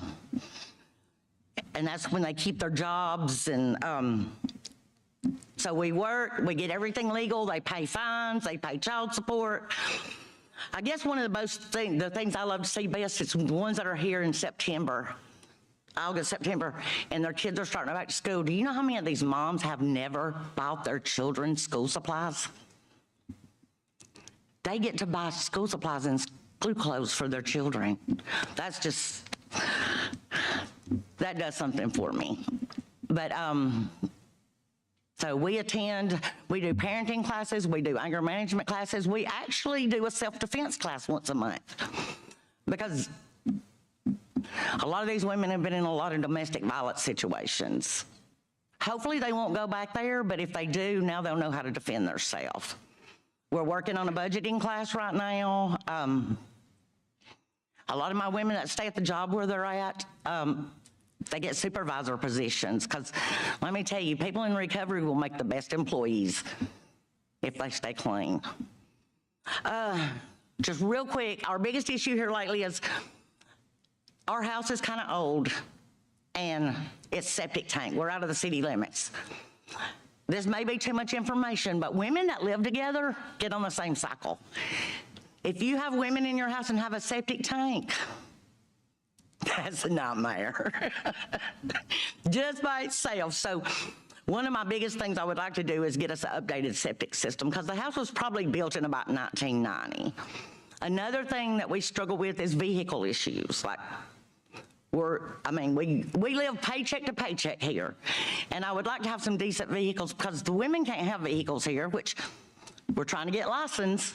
So decent vehicles to get these women back and forth to court dates and back and forth to work and back and forth to the meetings we go to. And we work really close with our local Ross Community Center too. Like we work hand in hand with them to help boost the recovery in our community.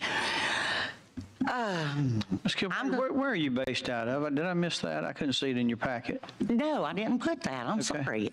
We have an Albertville address, so Okay. we're closer to Boaz. We have an Albertville address, but we're technically in the edge of DeKalb County. Okay, thank you. Any questions by the commission? All right, thank you very much. Appreciate Thank y'all very much. Next up is stamps. Did I say that right? You said that right, yes. Okay. Stamps, I know it's a play on words, and we can explain that at some point, probably easily enough by saying the website stamps with the S was already taken. So that's how we fix that. But good afternoon, ladies and gentlemen. Thank you for allowing me to hang out with you just a few minutes. And My name's Quentin Williams. Most people just refer to me as Q. That's what they call me. Some people call me Coach Q. I coach the women's flag football team for Albertville High School.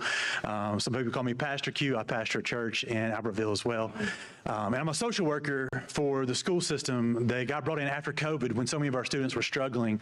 I got brought in to work with at-risk students and help them in all kinds of forms and fashions. I wanted to present to you, Stan, so I want to tell you why I think today's such a really cool day and important day is my dad told me one time, he said, I came home from a football practice just mad at the other players because they were like, grab button around, not doing what they needed to do. I just got frustrated with how they were acting. And my dad told me something that's kind of paved my path for the rest of my life. He said, son, you can either get bitter or you can make it better. And I've carried that with me in everything in life that I've dealt with is when we find us facing a situation that's tough, I can get bitter about it, or I can try to figure out some way to make it better. And when I was in school, I went to play college football, and I went to get a job, and my first real big boy job was I went to the bridge in Gadsden, Alabama to work with students who found themselves incarcerated primarily for recovery issues. I was getting my psychology degree. I went there. I thought it would be a great experience. And I'll never forget, on my second week there, this kid got sent there who was 14 years old. And he rolled his sleeves up one day. And there was just these bumps all over his arms from where he had melted down pills and was shooting them into his arms. And I thought, this is crazy how far we've come. But I kind of decided at that moment, let's figure out how to make it better. 18 years ago when I planted a church in Albertville, we planted it not the normal way where you plant a church and figure out how you can get as many people with the money to support a church to come there. Sometimes people think and try to create this movement. We started a church for those people who were dealing with addiction issues. From the very get-go, we started Celebrate Recovery at our church Life Point. And in that, Celebrate Recovery, it blew up. And we had over 200 people still to this day that come every Sunday evening. But even in that, there's some problems that begin to present themselves. And we started trying to figure out how to deal with those problems.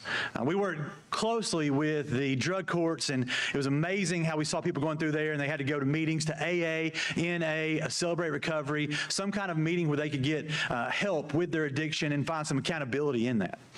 But problems started presenting themselves in that. We started finding that people would many times lose their stamps. They would call us on a Wednesday going, hey, could you meet me up at the church because I've got court tomorrow and I can't find my stamps. To which we then had to pull a bunch of paperwork to try to make sure, okay, were you really there? What days were you there? What days can we validate that you actually came to these meetings? So there's a lot of people coming. And then we had to reissue those stamps. We had to let the court system know what was going on because now they're all getting stamped at the same time. And it became just this kind of nightmare in that. We also realized that people were frauding those stamps at times.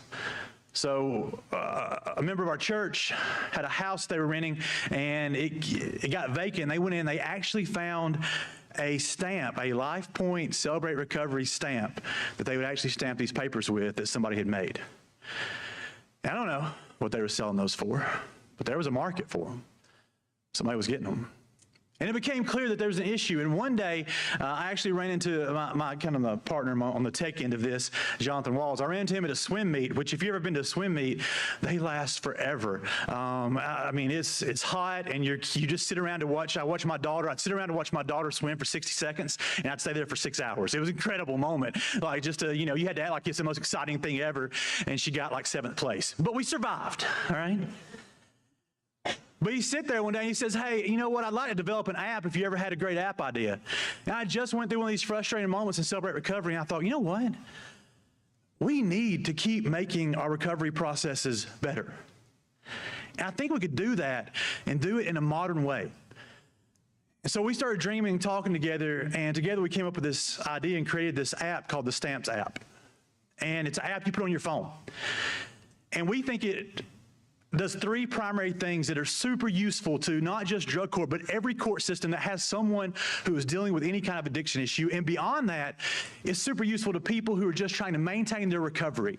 For people who have found themselves facing the issues that has come from the opioid epidemic that's taken place. And this is the 3 things it does. Number 1, it makes the communication between the case manager for the court system to the client much easier and simpler. Now in Marshall County, if you come to LifePoint or any of our other recovery agencies in LifePoint, they're doing these meetings, and you go to get a stamp so that you can be reported, instead of them stamping a sheet of paper and signing somebody's name, they go to the person who's putting the meeting on at the end and they give them their stamps code. The person running that meeting puts that code into the phone. It brings up their picture so they know this is the actual person who's come to this meeting, and they give them the stamps. And in that moment, those stamps are recorded in that person's app and their case manager's app immediately. There's no losing them. The case manager can then send those to a judge, can print those off as a PDF, can send them as a file to anybody they need to send them to from their phone. Also, the case manager can communicate through a messaging portion of that app straight to the client. So now you don't have to worry about, is your client got the access to email? Is your client, going to, do you have to text them from a phone that you have? No, it's going through the app, so they get direct messages. So like the case managers in our county say things like, don't forget you have court tomorrow, and they message it through that app. So we've cleared up a bunch of the communication, and we've saved time for our case managers. The second thing it does is it lets them know what the actual recovery community is out there that exists. If you're in Marshall County right now, you can say, I need to find a AA meeting on a Tuesday, and you can put that in, and it will bring up, if there's an AA meeting on a Tuesday, where it's at, how to get there, when it starts, a number you can call. If they have a website you can go to, it'll tell you where those meetings are. That happens for all of our meetings that take place that the court has certified as the meetings that people can go to. And so now, instead of people showing up or trying to scamper to find a meeting, they have something on their phone that they can bring up and find where meetings are any day of the week. And the dream is for it to eventually be in anywhere that they're at. And then lastly, it handles that issue I talked about in the beginning. No more do we ever have to worry about stamps being lost. No more do reporting sheets get misplaced or eaten by the dog or put in the, laundry machine or, no more of that happening. It is recorded immediately and stays with them forever. And we do away the black market. No more people taking advantage of a population that's already struggling immensely with the issue. Now, that black market is gone. And we get to see them get help. This is deeply personal to me. It's been what I've spent my life on these last 20-something years. Monday morning, somebody asked if we'd go walk around the track of the new park that's been built in Albertville, and we're walking around it, and he takes out a sheet of paper. This is the last 6 months of his financials that he just pulled that he found out his spouse was taking money out and had spent over $12,000, and he had just found a pill bottle. And he's dealing with the realization that the opioid epidemic's real in his life too. So if we can do anything, if we can think outside the box, if we can put something in the hands, if the state of Alabama can be innovators, this isn't happening anywhere in the U.S. We've sent people to the national conventions to see if this is happening. This is new area, new technology, a new way to do things, but I think can really change the game of recovery. And so that's why in our report there, you'll see our request to be able to, instead of this taking, I'm still a coach, I'm all these things, I am a pastor, instead of this taking 3-4 years to see it implemented statewide, we'd like to see that process expedited.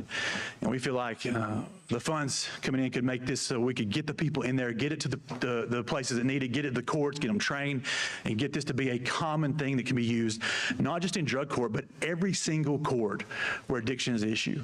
This could be our veterans can use this, and probation and parole can use this. Everybody could access this and use this. And it could really be a game changer, we think, for our state and for those struggling in addiction. Thank you.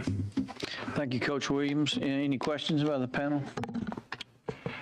Just one point of clarification on the funding. I was looking, you've got it broken down by year. Are you looking for that first amount to help get you started, or are you looking for that total amount for 3 years? Just the first amount to get the implementation. So the dream on it is we realize there's more to be done in that work.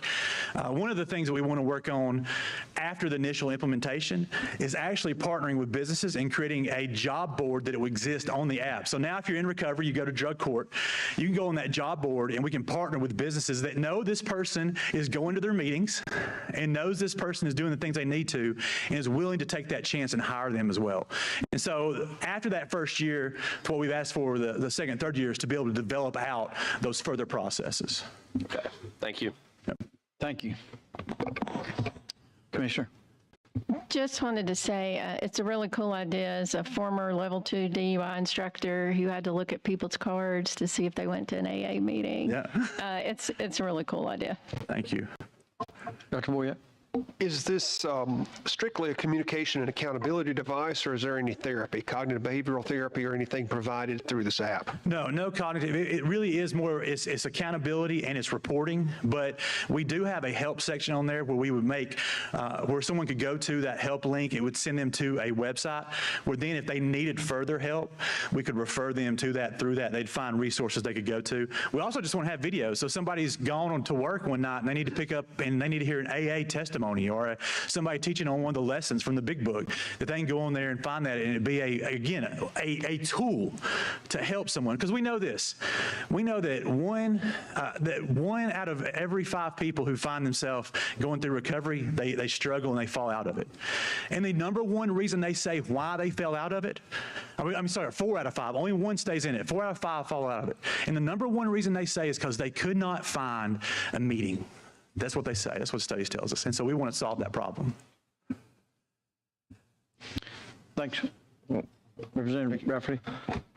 So this sounds like a great, very innovative approach to this. I understand the logistics can be a nightmare with it, particularly what you were just describing. I'm just curious, kind of piggybacking a little bit off of Representative Moore, like what kind of uptake have you had with this at all, or is there a product right now that's already being used? Sure, there is a product. We've been using this in Marshall County. We've been using it with Marshall County Drug Court. We've been using it with ARAB's Municipal Court, and we've been using it with Marshall County Juvenile Drug Court. Now, they've done that a little different, each one of them. So the cost, again, just for the upkeep of it, and I mean, again, what we're making off of is $4.99 a month for the client that's using that. We don't charge anything to the court system. We don't charge anything to the recovery organizations. We don't charge anything to friends and family who want to get on there and just be accountability partners to them. The only person who's paying for it is if they're having to get that reporting piece done. Gotcha. Now, Marshall County Drug Court, the client's been paying that. In ARAB Municipal Court, he's been taking that off of their fines at the end. And then in Marshall County Juvenile Drug Court, they've been using grant money to pay that $4.99 per client they have that's participating. Okay. And I see here that you're requesting that $800,000 for the initial investment to complete this product development, and then full statewide implementation. Mm-hmm. So what would that plan look like to address all the myriad court systems? Sure. So we've already built it out to be able to handle that type of load. So what we would do is we bring in people who would be implementers. So what we would do is initially go to the court, go meet with the courts, show them how the product is used, how the app is handled, and that's easily done within an hour, 2 hours.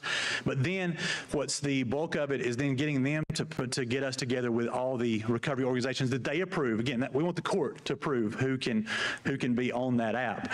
And once they've approved those NAs, those CRs, whatever meeting it might be, once they've approved those, we gather them together, we train them how to use it, and then we troubleshoot, answer any questions, fix anything. It's been, in the last 6 months, the major thing has been I've got a phone call or an email from someone saying, hey, we gave an extra stamp, could you remove that?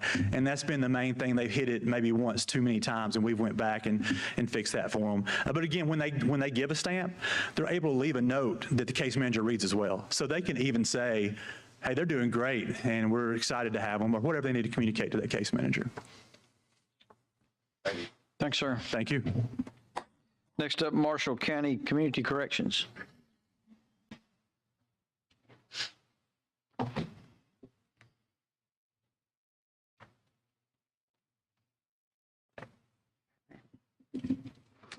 Good afternoon. In 2008, the television Can we get your name, ma'am? Your name? I'm sorry, it's Marquita Shaw. Thank you. In 2008, the television show Intervention on A&E aired the special called Meth Mountain. It showed the devastating effects of methamphetamine on Marshall County, Alabama. At the time, we had been fighting those effects of crystal methamphetamine on our community for about 10 years. We developed our first drug court program in 1999. Many of you have heard of drug courts where the justice system comes together with recovery, and they've been mentioned often today. You're fortunate to have two of the best judges that do drug court in Alabama on your commission, Judge C and Judge Floyd. Two men that take the time to change the lives of the people that come before them in what once was a non-traditional way. We went on to create family treatment drug courts as well as veteran treatment drug courts. You've heard that mentioned today as well by Commissioner Davis. More recently, we've been fighting another more deadly front in the battle against addiction. The difference now is that we aren't talking about the effects of drug use on families and health and judicial circumstance. We're talking about overdoses and funerals and no possibility of a second chance. You see, Marshall County is part of the 4th U.S. Congressional District. For quite a few years now, the 4th Congressional District has been #1 out of 435 congressional districts in the United States for opioid prescriptions. You heard Dr. Boyette mention that earlier too. Needless to say, Marshall County is being hit really hard by the opioid epidemic. My name is Marquita Shaw again, and I'm the Director of Marshall County Community Corrections. I've worked in this system for almost 25 years now, and before that I worked in mental health. I've witnessed lives being destroyed and now more often lost. I am fortunate, however, to be a part of a system that has changed with the times by thinking outside the box to combat the latest problem and continue to grow and save lives. I've watched our participants go from being a menace to society to being leaders in the community. In fact, many of our community partners leading recovery programs were once participants themselves. We are unique in that we not only provide services for participants in non-residential settings, but also in a standalone therapeutic residential work release facility. In addition to our offices where participants meet with our case managers, we run a state-of-the-art drug testing laboratory. We also contract with several other counties to provide for their drug testing needs. Our residential work release program is a 100-bed community-based program that provides the opportunity for participants to access substance abuse counseling, cognitive behavioral therapy, individualized trauma-informed counseling, vocational classes, financial preparedness classes, life skills, and GED and work keys classes. The program gives participants a safe, structured place to live and the opportunity to work and maintain employment while attending classes in order to become a productive member of society. Participants work with a case manager to assess and attain their individual goals. They're transported to and from work, various appointments and court proceedings. They're assisted in paying restitutions to victims of crime, child support, and other court-ordered monies. Our most recent endeavor has been the purchase of a 54-acre farm with an enclosed workshop. We've utilized the property for vocational classes such as automotive maintenance and repair, welding, woodworking, and small engine repair, as well as group meetings and fellowship. We employ our own farm manager and certified peer support specialists to live on site and oversee the operations as well as teaching classes. We've learned over the years that we've been missing a very crucial part in our services, and that's transitional housing. We've started with 2 tiny homes. The first tiny home currently houses 2 participants, and the second tiny home is under construction, as is a pavilion. Our vision for the future is to expand our transitional housing by adding 10 more tiny homes and improve the residential area of the property by paving the road to establish a neighborhood of tiny homes which share the pavilion. The name of the road was recently approved by 911, Redemption Lane. I'm here today because we desperately need your help. We would like for you to partner with us. We would like for you to help us to realize our vision by expanding our transitional housing project. We would also like to create an EGALA certified equine therapy program. This type of therapy has been proven very effective with our veteran population. We would like to make this program available to all participants by utilizing our farm. Here's a short video clip. If that's going to play. May not play. Okay. I'll read a little. Oh, there we go. The Igala model is a unique model of psychotherapy, not just because we use horses, but because we use the client's experience with the horses to drive change. We do certain things in order to create a space, and we hold that space, and then we allow the participant to have an experience with the space and with the horse that's meaningful to them. You get a lot of people that can sit in a talk therapy and they know the right things to say, but when you're out there doing experiential, the horse doesn't care what you say. You might be able to fake it with the people around you. You won't be able to do that with the horses. Part of the model is really based on the best solutions are inside the clients themselves. So it's a model that really lets them get there. It gets you out of your head and down into your heart. And I think that's where you start healing from.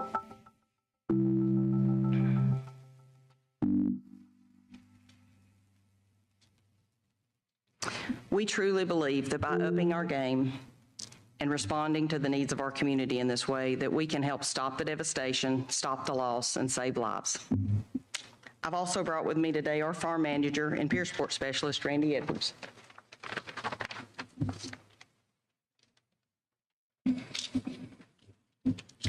Good afternoon.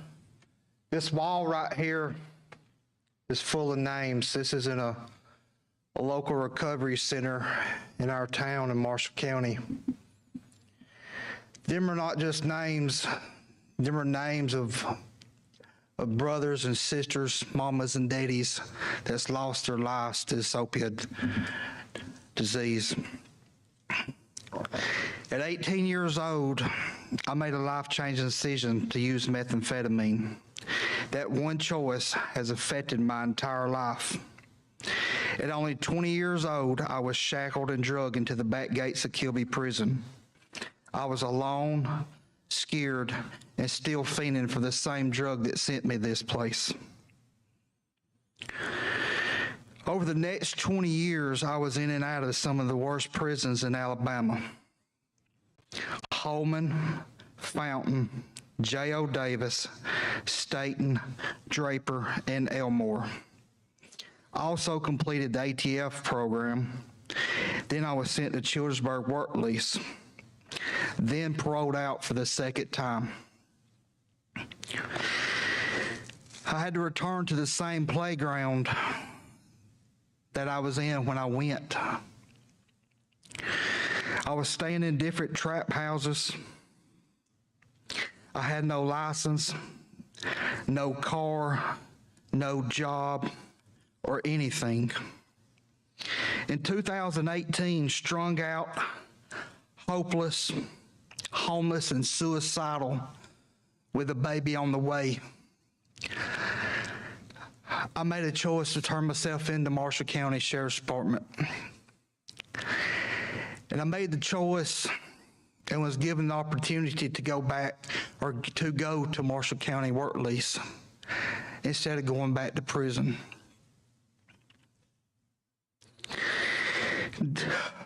During this time, I did 18 months. Over the next 18 months, I learned to do something that I had never done in my 40 years. That was learn to believe in myself. I achieved this by learning how to work a full-time job and paying my victims back for the stuff that I had once stolen from them. I attended many group meetings, activities, and I had a case manager that encouraged me throughout this 18 months. I learned many different life skills, and after my 18 months of completion, I became a certified recovery sports specialist. I did contract work as a peer for over 100 guys who are struggling as I once did. I'm now over 5 years clean and sober. I'm fully employed with Marshall County Work Lease as their farm manager. We build life skills and self-gratification by staying sober and building relationships with our families. We're learning to be men, not thugs. Dads, not fathers. Productive in society, not a menace to society. Our names to be on mailboxes and paychecks, not on inmate rosters or the brick wall of names of loved ones who we have lost due to overdoses. We learned through this program that we are worth a better life and taught skills to achieve it. With that being said, as bad as we want the community to change when we do, that's not the case. And 95% of us have to return back to the same place that we left from.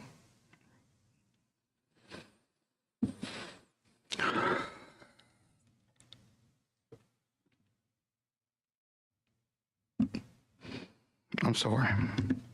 Our goal here is to build a new playground where our guys have a chance to transition back into a safe, drug-free atmosphere.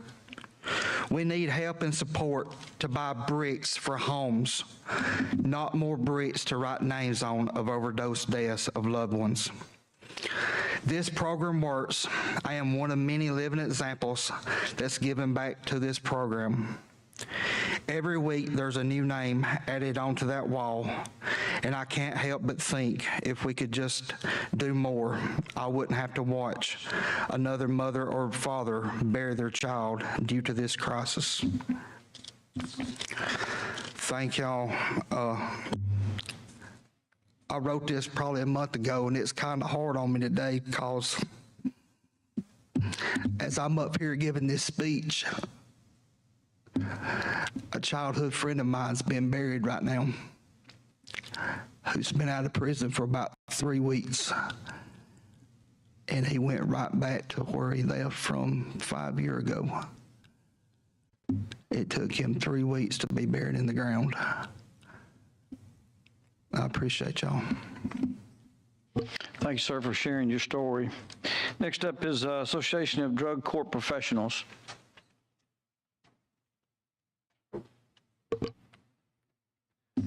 Good afternoon. Thank y'all for having me. My name is Robert Wilters. I'm the District Attorney of Baldwin County, retired Circuit Court Judge, and President of the Alabama Association of Drug Court Professionals. In 2007, I had the pleasure and honor of starting drug court in Baldwin County and ran it for 8 years until I retired and ran for district attorney. Judge Scott Taylor is now running the drug court and doing a better job than I did when we started it. And I want to thank each and every one of y'all for what y'all have done, especially the legislature, VA commissioner, mental health. Without your help, we would not be as successful as we are today. Your help helps us to help many lives. Now, we deal with the people who have been arrested for felony drug offenses and some misdemeanor drug offenses. We bring those people into drug court, which is voluntary. They have to want to get into drug court, and they have to be eligible to get into drug court. If you're charged with trafficking in fentanyl, you're not going to get in drug court. Drug court works because you have a judge that is dedicated and enthusiastic about what he or she is doing in a treatment court. Drug courts and other treatment courts work because you have a dedicated, enthusiastic, and willing prosecutor who directs people into drug court and makes it available to them. Now, currently there are 54 adult drug courts in Alabama, 14 mental health courts, 27 veterans treatment courts, 15 family treatment courts, and 9 juvenile drug treatment courts. For the past 7 or 8 years, the legislature has appropriated $2 million each year to administrative officer courts that is given to the treatment courts and divide it up amongst those eligible courts who are asking for a part of that money. When I first got on the board of drug court professionals, we were giving grants of up to $30,000. Drug courts and treatment courts have grown since that time. We still get $2 million a year. So we're about limited to maybe $20,000 a year to each of our treatment courts that are eligible for that. Now, a lot of that money is used, and we, don't get me wrong, we appreciate that money. It is very beneficial to us, and especially to those circuits and counties that don't have a lot of funds or resources, because those monies go to keeping the drug testing programs affordable. Baldwin County's blessed. If you're in drug court, a drug test will cost you $10. If you're in other counties or other circuits, that drug test may cost you $30. Best practices for drug courts is that you drug test participants or treatment courts, you drug test them at least twice a week. All right? At $10 a drug test, you're looking at $80 to $100 a month. That can be cost prohibitive for a lot of our people. And what we want to do is make it less cost prohibitive. Transportation, we heard that talked about earlier. Transportation's big. If I got a nice treatment facility in Spanish Fort, which we do, the shoulder is a fantastic treatment program. But if I live in Little River, Alabama, which is north part of Baldwin County, that's about 40 miles away. And if I don't have a vehicle, or if I don't have a reliable means of transportation, what are my chances of going to make that treatment program? AA meetings. If you live in Little River, Stockton, Perdita, closest AA or NA program is in Bay Minette. Again, 20, 30, 40 miles, depending on where you live. If you're having to do 2 AA meetings a week, that may be cost prohibitive. So those are, and the best part about drug court and treatment courts is that the participant is held accountable. For us to hold them accountable, we have to have staff to do that. Now, the reason that some of the counties and circuits do not have a treatment program or treatment court is lack of funds.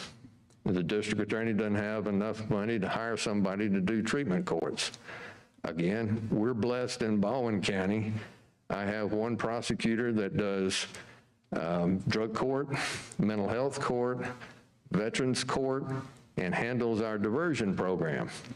Diversion program is important because those people who are not able to get into drug court for whatever reason, for instance, they live in Michigan. They can't get in drug court, but they can be in a diversion program that requires them to get into a treatment program where they live, send to my office information that they are in that treatment program, that they're doing what they're supposed to be doing, that they're doing their drug screens, and we can monitor them even at a distance. And every now and then we'll have them come in for a personal visit to us. So we also want to expand the use of medically assisted treatment programs. We have some now, but for a medically assisted treatment program, you've got to have a doctor who's qualified to do that type of medicine. So we want to expand that, because one of the best things we found out is, and I was stubborn, I was one of the last ones to agree to do it, that drugs such as Suboxone can help. They truly can help. But that has to be monitored by a medical professional, because we also found out that if you use Suboxone in sufficient amounts, you can get high on it. And we've had participants who were feeding their desires by using Suboxone improperly. We also want to expand those drug courts and treatment courts into those counties and circuits that do not have one. We also heard about families having to learn how to live with a loved one who is in recovery. We had one mother, bless her heart, she asked me one day in drug court, said, "When is my son going to be cured?" I said, "Ma'am, we're not going to cure him. He will always be a drug addict. He will be a recovering drug addict." She said, "Well, when is he going to be able to drink with the family?" "Ma'am, that can't happen. He cannot drink. He will relapse if he does that." So, "Well, I thought y'all were going to cure him." "Well, our family, everything we do socially is drinking." I said, "Well, he can't be around that. If you want him to stay in recovery, he can't be around it." So educating the families of our treatment court participants is imperative, and also educating the public. All right?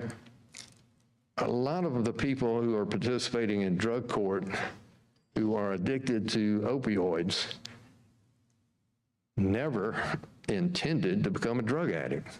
Nobody ever woke up and said, "Hey, Mom, Dad, I know what I want to do with my life. I want to be a drug addict." No. A number of kids, and Representative Hoke and I know several families who have lost their children to opioid overdoses, whether that be heroin, fentanyl, whatever. These were good kids from good families who got hurt playing sports or got hurt on the job. And as a result of getting hurt, they were prescribed pain meds. Now, I don't know how many of y'all, everybody up there's probably used a pain med, okay? I don't like them. I could never be addicted to pain meds. Why? Because it makes me act like a drooling idiot. Now, some of y'all who know me may say that's natural, but I can't think. I can't maintain a train of thought. I can't watch a movie, read a book, carry on a conversation. So I feel terrible when I take them. However, a close family member, it's the exact opposite for him. It clears his mind. It dulls the pain to the point where he can think, he can reason, he can do everything better when he is taking the opioids. That he gets an endorphin dump when he takes the opioids. Now and he understands that. He understands the problem that he's facing. So he cannot use opioids for any length of time without becoming addicted. Which brings me to a story. This morning I went in and talked to our grand jury. We started grand jury Monday. I went in and tell them that I wouldn't be there. I'd be up in Montgomery talking to this august commission. And he said, "Can I talk to you outside?" So we stepped out in the hallway, and he told me about his son, who was the lead singer in a band. If I named the band, y'all would probably recognize the name. They weren't nationally known, but they sure as heck were known statewide. His son, at 38 years old, was addicted to opioids. And his daddy was begging with him, don't, son, why are you doing this? You got the world in the palm of your hand. Why are you using these drugs? And his son said, because it makes me feel normal. It makes me feel normal. To fight a drug that makes you feel normal is going to be difficult. And listening to the organizations that have come before y'all and talked about what they have to offer, every one of them has something good to offer to the people of Alabama. You've got to decide, where can we make the biggest impact? Because you don't have an unlimited amount of money. You have a significant amount of money, but it's not unlimited. And some of it is going to be first time and one-time money. One-time money is not exactly what drug courts need. Yeah, we will take it, we will put it to good use. But if we buy a massive supply of drug tests, those drug tests will expire, and that'll be wasted money. We need a sustainable amount of money for years so that we can continue to do what we're doing. District attorneys, judges, the drug court staffs, the treatment programs, we have to have funding because crime keeps going up. And in my county, the population keeps going up. And though we're not considered a rural county, we're still rural. We still have problems associated with being a rural area. And we also have about 8 million people every year that come to visit us. And on Hangout Festival weekend, we will pick up about 150 to 200 felony drug cases in a 3-day weekend. And a lot of those people are young professionals who have done something stupid and don't need a record. So most of those are from out of state. They don't go into drug court, but they go into our diversion program. And we help get them through that problem that they are facing. I want to educate, and we do some, Representative Hoke with her program, Jennifer Claire Moore Foundation, and the Peer Helper program is great at getting into the schools to help teach those children, young kids, about the problems that they will be facing. Not so much drugs, but about just about any problem they could be facing. I've been doing that for the last 30 years, going to speak into the football programs in the county about the dangers of drugs and alcohol and a few other things that we talk about. But trying to get across to these kids that these are not decisions that you need to be making, because those decisions on whether to use drugs or alcohol will be a life-changing decision. A good decision if you decide not to, but a bad decision if you do. Our drug courts and most of the drug courts in the state have done a tremendous job. And there's not a day that I can't go into Walmart and have somebody come up to me and say, Judge, thank you for what you did for my family, for my son, my daughter, my wife. And they'll show you pictures of their kids. You know, Judge C, Judge Floyd, y'all know. It gets you here, and your payment is here in your heart, not back here in your wallet, because judges don't get paid anymore for doing drug courts or any treatment court program. Prosecutors don't get paid anymore. We have to find a way to fund our treatment courts so that we can do a better job of keeping the prison population down. Hopefully, we can put Mr. Ward out of a job, so he won't have any parolees to look at anymore. That would be great. But we've got to have your help. Coaches are another group that we need to get to and educate. We can educate coaches, families, teachers, school administrators on the dangers of drugs and what we're looking at, and to get them to understand that they need to be looking at certain things, certain changes in a way a child is acting, so that we can then intervene in that child's life before they get, their case appears in my office or one of our judges' courtrooms. So I can talk about drug courts for the next 5 hours, but I don't think y'all have time, so I will ask if there are any questions, and thank y'all for allowing me to come before you and present. Thank you, DA Wilters. Any questions, Commissioner? Just really a couple of, I guess, process questions.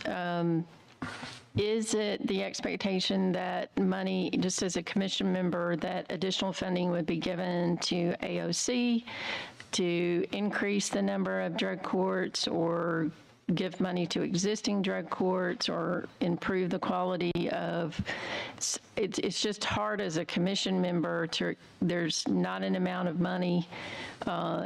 I don't know if each court is expected to make some kind of application on, I guess I'm just trying to figure out what process you're thinking of. Yes, ma'am. Well, currently the $2 million that is appropriated to AOC for treatment courts, once a year, the Drug Court Professionals Board meets, and we get requests for certain amounts of money from treatment courts. We then sit and look at how many people does that treatment court have? How long have they been in a business? Are they following the best practices that are recommended by the National Association of Drug Court Professionals? Then we make a decision on how much we can appropriate to them.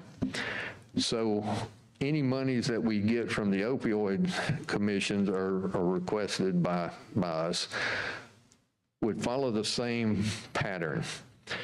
Go to AOC first, then come to us, and then we can make a choice.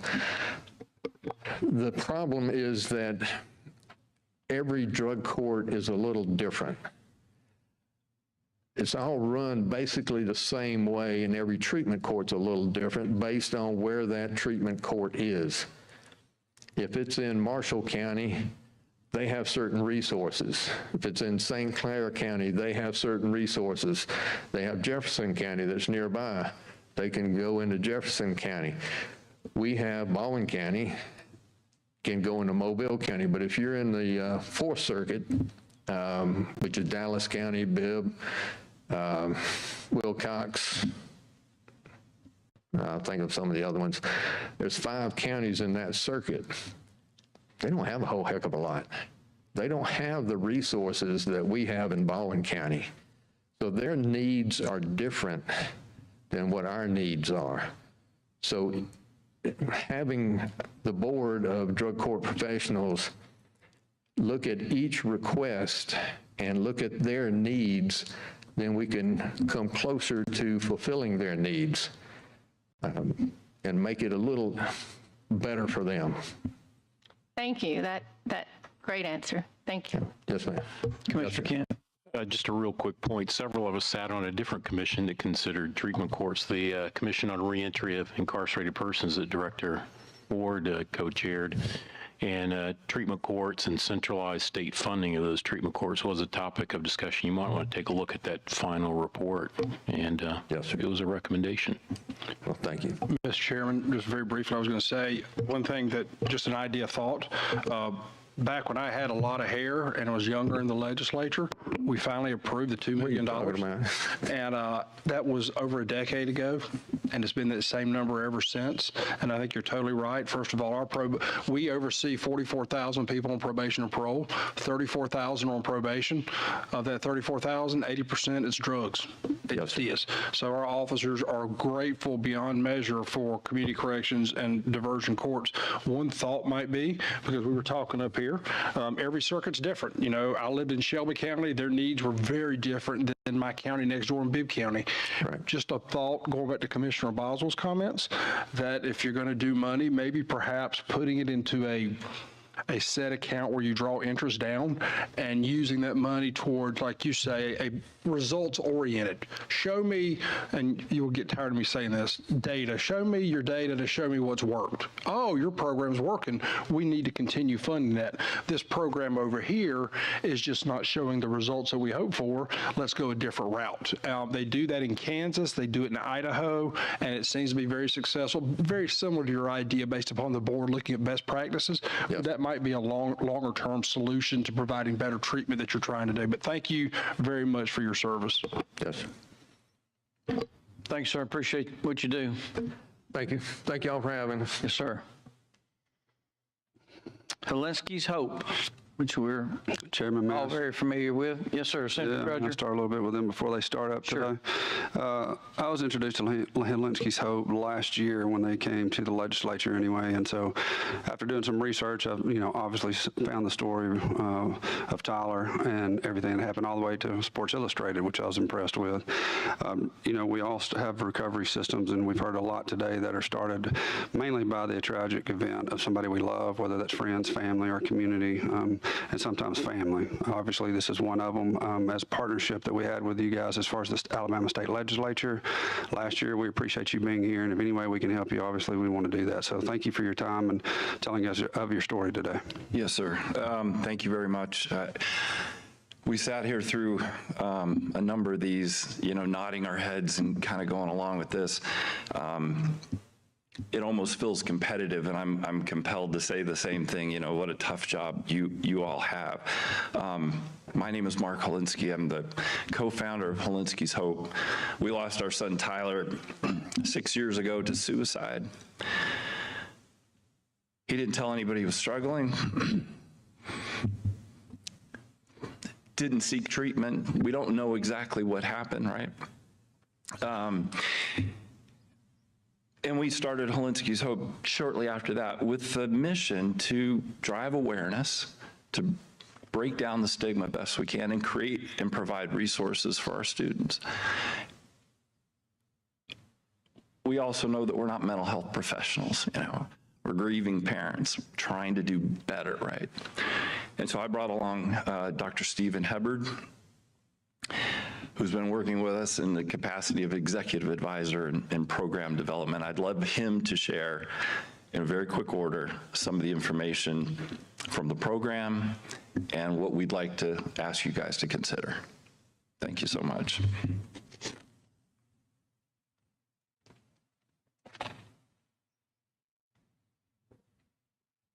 Thank you to the committee, and thank you everyone here. And I also just feel honored to be a part of this today and to hear your stories, to hear about all the incredible hard work that's happening in communities around Alabama. It's amazing and it's inspiring. So thank you all, and thank you again, committee.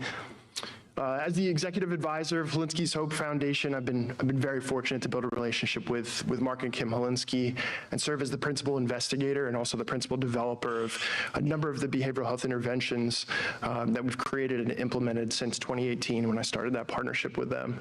So I'm very, very grateful for that. I also wanted to mention quickly that although I no longer live in the state of Alabama, it's where I got my career started at the University of Alabama at Birmingham, training mental health counselors, supervising mental health counselors, working with UAB Hospital, helping them better understand substance abuse treatment practices, and working with Jefferson County school counselors and motivational practices, and working with students in the county. And so, you know, beyond just my career, I had my two boys here.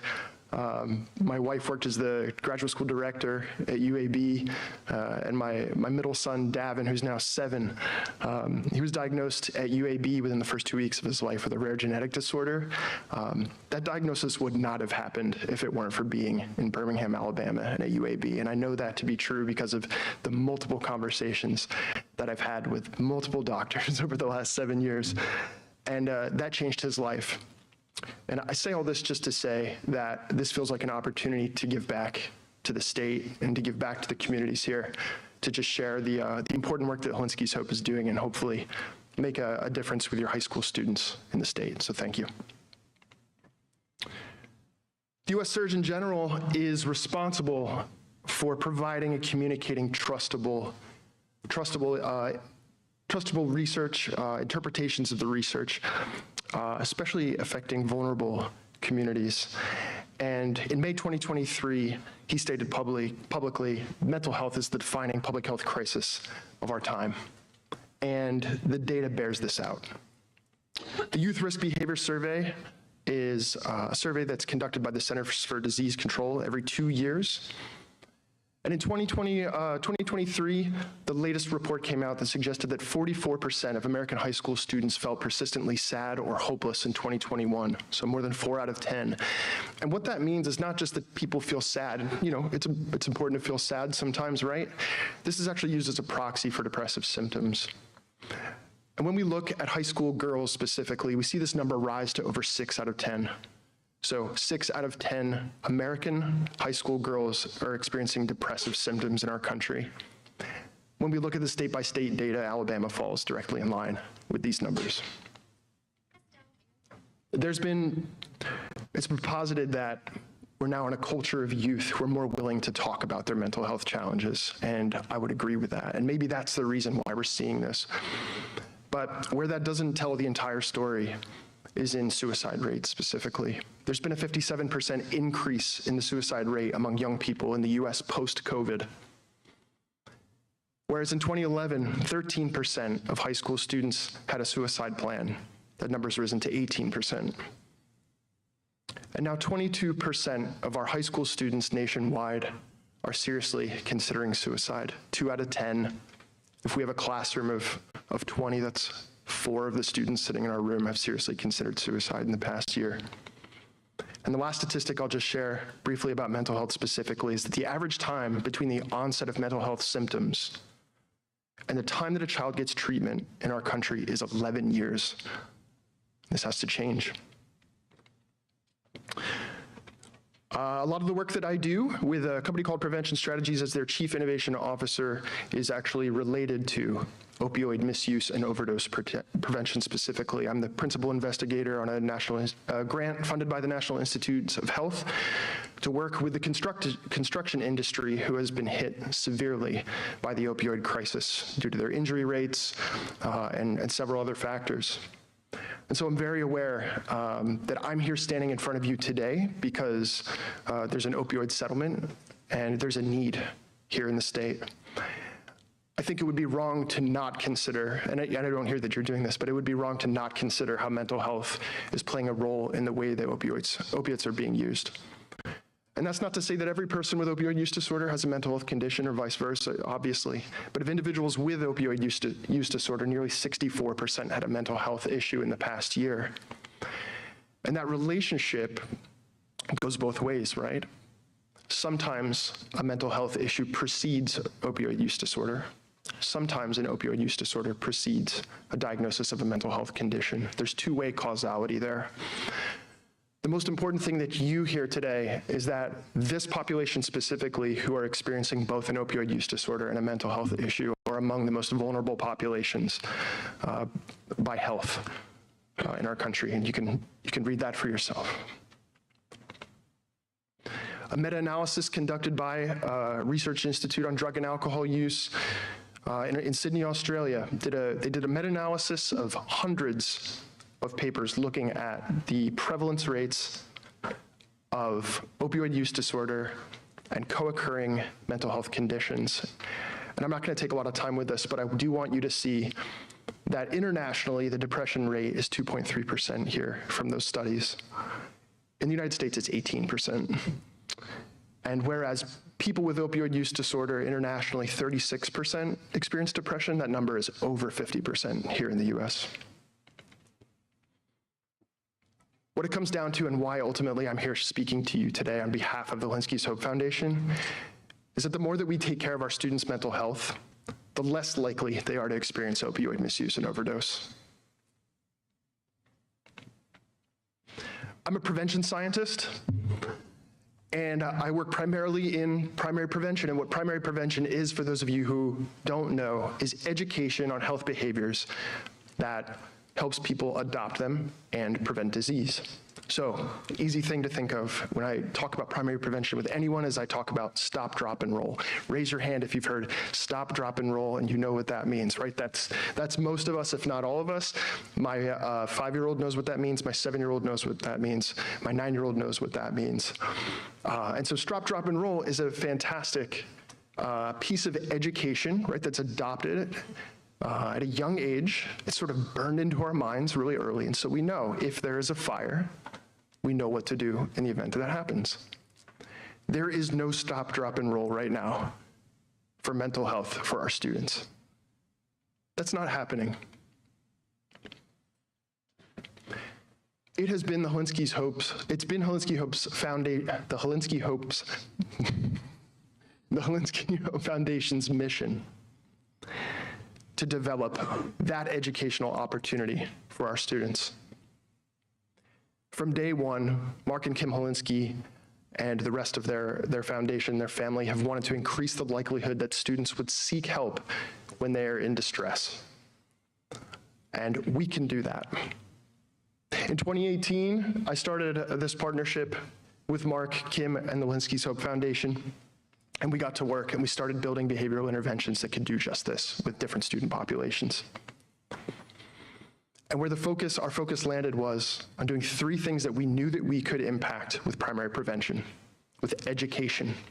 We could help destigmatize, change attitudes for the positive about mental health and mental health help seeking. We knew that we could change people's intentions to seek help when they were in distress, which is a proxy for behavior that's used widely in public health. And thirdly, and maybe most importantly, we could empower students with skills where they could guide others towards help. They could start to notice in one another when people were struggling, and they would learn the language and gain the confidence to be able to say to a peer or to a friend that they noticed that something was going on. The mental health support series has been developed and is being implemented. And the goal ultimately is to increase mental health literacy with high school students.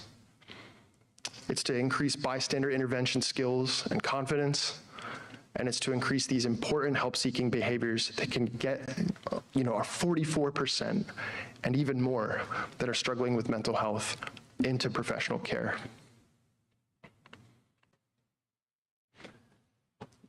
One thing I'll add is about our preliminary data on the effectiveness of this work. One of the things that stands out to me is when we look at a pretest, we look at survey results from participants who, before they took the training, said if they were to experience a mental health condition, 55% of them would keep it to themselves and would not seek help from others and figure it out on their own. And after they completed this work, this 2 hours of work spread out over 6 days, that number was cut to 27%, so it halved. One training changed the attitudes and the intentions of these students who went from, I have a mental health concern, I'm keeping that to myself, I'm not sharing that with anybody, now down to 27%. I want you to also hear that my goal as an intervention developer, as a primary prevention scientist, is not just to build an effective intervention, something that works with students, but it's also to make sure the implementation of these types of things is efficient for the organizations that adopt it. We know that schools are places where people feel overtaxed and overburdened. We know that it is hard to be a teacher. We know it's hard to be an administrator. And so when we developed this work, when we developed the mental health support series, we wanted to make sure that there was no added burden to those schools. The ways that that shows up is that these are brief.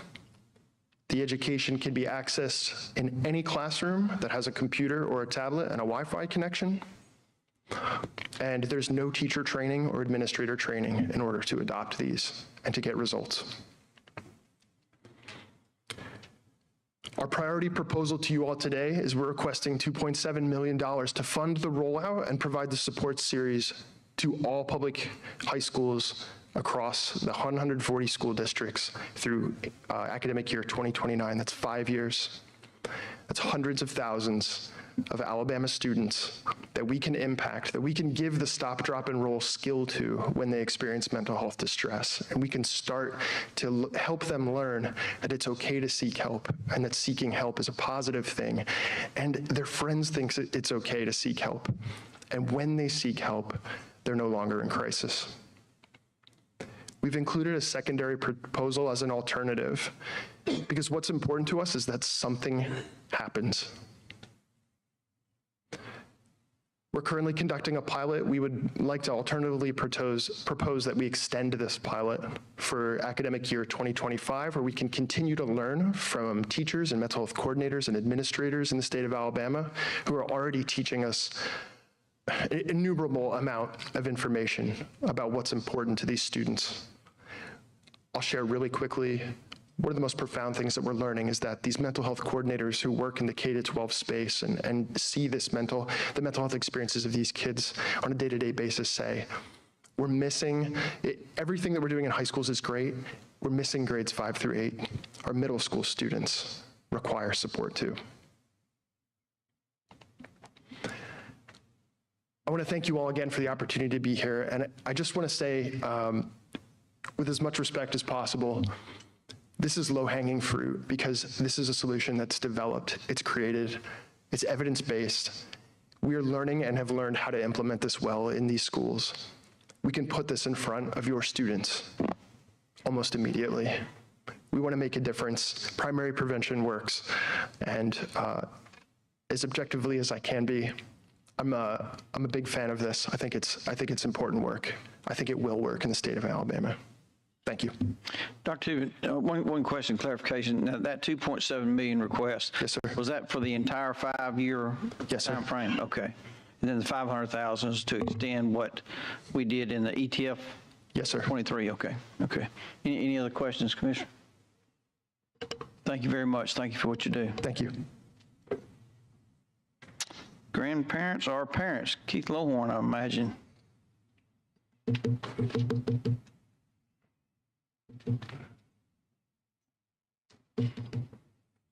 Welcome to Montgomery. Thank you. I've spent a lot of time down here, it seems, lately. Thank y'all very much. Boy, y'all got a job ahead of you. That's I've been here since the beginning, and some sad stories out there. Good afternoon, Mr. Chairman, distinguished commission members. My name is Keith Lowhorn, and I'm representing grandparents as parents and grandparents that are raising grandchildren. As you look around this room, it's not as full as it once was, but I can tell you, and probably you know as well as I do, that each and every one of us knows someone that is a relative or a grandparent that is raising a grandchild, a sibling that's raising a sibling, a daughter that's raising an aunt that's raising a daughter. Just so many different ways. It's all kinship and it's all related to, and it all goes back to opioids. I can tell you from lived experience is what I have. My wife and I are raising 2 grandchildren. Kyron is now 10 years old. Harper is 7 years old. They were both born addicted. Kyron was born and he was addicted to so many different drugs that the doctors really didn't know how to take care of him. So all they were doing was just trying something to see if it worked. He was in the NICU for 3 months. Harper was in the NICU 3 years later, addicted to mainly she was addicted to heroin, meth, and LSD. So they were very good with her. She was only in the NICU for a month. Both of those children together in the NICU cost $3 million to take care of them. But there are going to be a lifetime of problems. You know, we talk about, there are some folks up here talking about if you take a drink, if you're an alcoholic or you're a druggie and you take that drink or you take that drug, it could throw you back in. We keep getting, every time we go to a pediatrician, our pediatrician tells us, do not let this child have anything stronger than a Tylenol, and hold the Tylenol back because it could trigger what it's taken us years to try to get under wraps, and we're still not there. We're still not there. The real victims of the opioid crisis are the children that are born addicted. These are the precious little babies that come into this world and they start their life in a living hell. I like for us to start, just so you can tell, I'm a former TV person, so I like to tell a story in video, and we were very fortunate that my wife and I received an award earlier this month in Seattle from the Casey Family Foundation as the Kinship Family of the Year, and they came and did a story with us. I'd like to just, if you could just spend a couple of minutes and look at this, and we can talk more.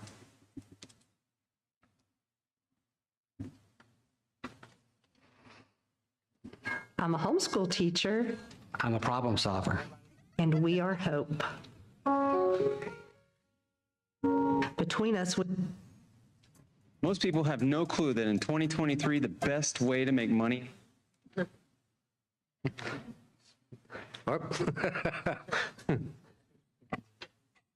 IT issues. I think he's going to fix it for us.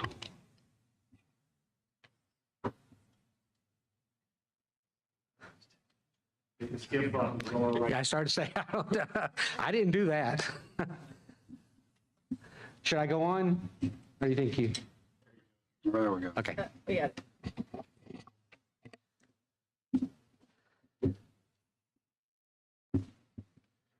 As son and daughter, they're 9 and just turned 7, and we have been raising them since Kyron was almost 3 and Harper was a newborn. She came to us straight from the NICU after withdrawing. Harper has the biggest personality. She can make you smile when you don't want to smile. She loves to sing. She loves to dance. Harper is the angel of my eye. She wakes up in the morning and she's in a good mood, and she hugs us and says good morning. In my eyes, she's perfect. Kyron loves to fish. He loves to be outside. He's so special because he's so sweet. You know, he's kind and he's considerate. Kyron has severe ADHD as well as the autism, so sometimes he can be all over the place. But Kyron is a sweetheart. And sensitive. And something about Kyron is when you think he's not listening, he chimes right in. The decision to raise him was not even really a decision that we had to think about. When we found out that they were being removed, we honestly thought it was going to be temporary, and there was just no question. We went immediately and picked him up. When we realized that it was going to be permanent, and we knew we didn't want them to just stay in the custody limbo, we knew right away that we wanted to adopt them and give them permanency. And we started reaching out, looking for resources. And that's really where it started. We realized there are no resources for kinship families unless you go through the state system. Edie and I, you know, we couldn't find help. We were lost, and I searched for answers as to where can we get help. There was nothing there. That's got to change.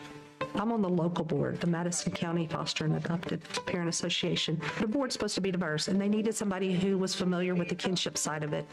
They really jumped on board to help push out the kinship and get it noticed. And it has really, really grown. We have great-grandparents.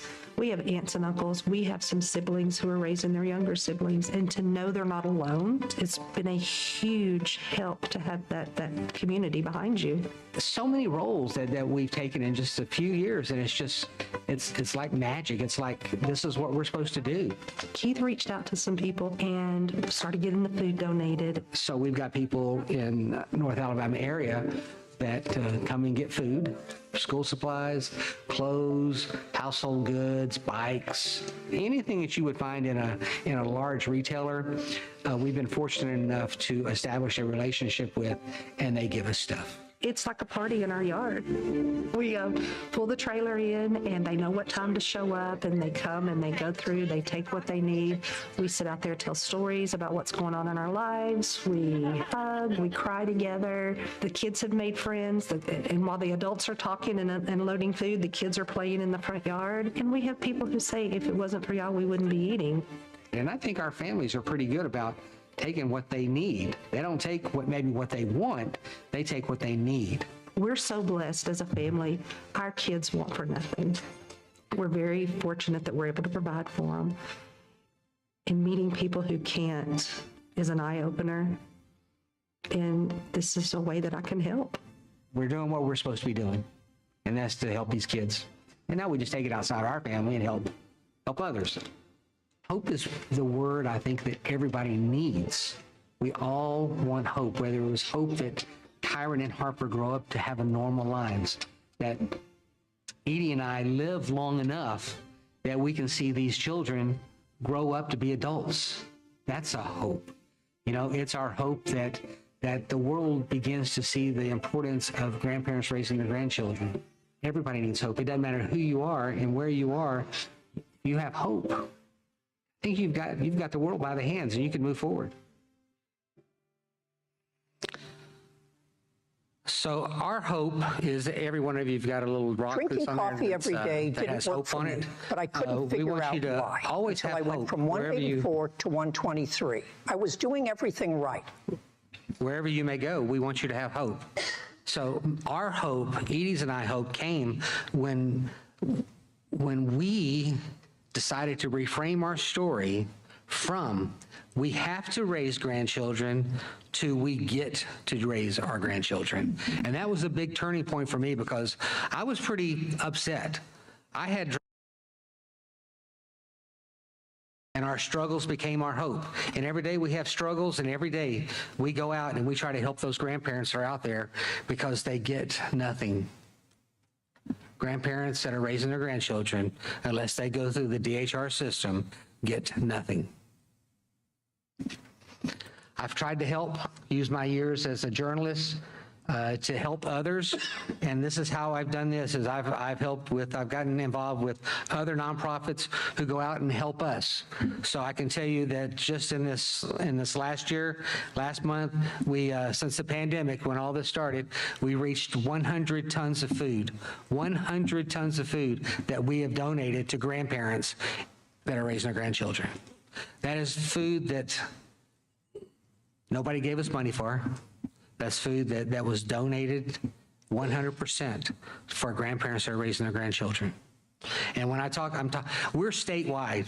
I go to Mobile, I go to everywhere. But when I'm talking about basically our food, because it's hard to travel when you're doing it on your own dime. All I do is what I have and what I can do. So it's hard for me to go to Mobile because I have a bad back and I can't go to Mobile and drive back to Huntsville in one night. I have to stay somewhere along the line. So that's just, that just costs a lot of money. So I just can't do that. So when I say we're doing food from Coleman north to the Georgia line, to the Mississippi line, to the Tennessee line, that's our main area of influence, I guess is what you would call it. And that's enough. Good Lord. I mean, we do have some folks in Mobile, Tuscaloosa, Montgomery, Clanton that we help, but those are rare and few and far between. 60,000 grandparents in Alabama are raising 220,000 children.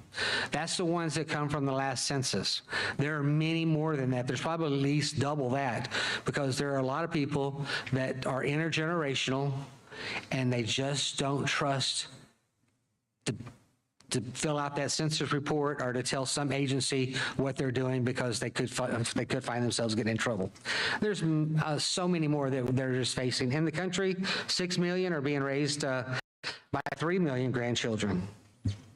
And I can't sit here and say that the majority of that's all opioids, but I can say the vast majority of Alabama grandparents that are raising their grandchildren and in the United States are because of opioids. Ours was because of opioids. It's also incarceration, death, mental health, and bios just walking away from their parental duties. So what's Alabama doing? Well, a few months ago, the legislature approved Alabama Bill 225, which was creating the Joint Interim Study Commission on Grandparents Raising Grandchildren. That bill came about after 3 of us visited with Lieutenant Governor Will Ainsworth and talked about the plight of grandparents. I left Mr. Ainsworth with a 5-inch notebook of any kind of information you could possibly want to know about grandparents who are raising their grandchildren, and that got the ball rolling. Representative Randall Shedd, I guess, wrote a bill, and it was passed unanimously in the House and the Senate. We've had a couple of meetings so far, and we're supposed to start meeting here again soon, where there will be 15 meetings across the state to find out from the grandparents what it is we need. And I can tell you just from what I know in North Alabama, from that area that I was telling you, that the main areas are they need legal help. Grandparents, for the most part, want to adopt their grandchildren because they don't want those grandchildren to go back into the life that they came from. So the only way that they can prevent that is for the children to be adopted. It cost my wife and I $40,000 to adopt our children, our 2 grandchildren, $40,000. And that was part of the court battle also that lasted 2 years. But it's hard for the average person that's living on Social Security to afford any kind of legal help. It's hard to get these kids in school sometimes. It's just hard to get information because the parents have the rights, the grandparents don't have that many rights, and we just have to try to change some of the scenarios that we're trying to figure out. On a national level, I represent Alabama as the Grand Voice for Generations United, which is a nonprofit based in Washington, D.C., and their main cause and only cause is to help grandfamilies. Grandfamilies is a new term for grandparents raising grandchildren. It's grandfamilies. On a federal level, I'm the vice chair of the Federal Advisory Commission on Supporting Grandparents Raising Grandchildren, and our charge by Congress is rewriting and updating the 2022 National Strategy to Support Family Caregivers. And last July, I was very honored to be asked to be one of 2 grandparents that appeared before the United Nations Committee supporting grandfamilies. 2024 is the International Year of the Family, and the United Nations wanted to talk to folks about with lived experience. And what was supposed to be a 3-hour meeting turned into a 9-hour meeting, and it was very beneficial. And we hope that next summer we get to go to New York and make a presentation. So. Everybody always, and I don't know why it's been done this way, it's done this way throughout the country, is that they compare foster families with grandfamilies. And I don't know why. Nobody can give me an answer to it. So that's all I can go by. If you're a foster family, you get various things, stipends, college, and all that good stuff. Grandfamilies get absolutely nothing unless they go through that DHR system, which very, very, very, very, very, very few do. Grandfamilies very seldom receive TANF. That's a known fact in Alabama and throughout the country, not just Alabama. TANF is the temporary need for assistant family, something like that. Grandparents who have stepped up and changed their lives like we did, and we no longer travel, we are raising our children. We've changed our lives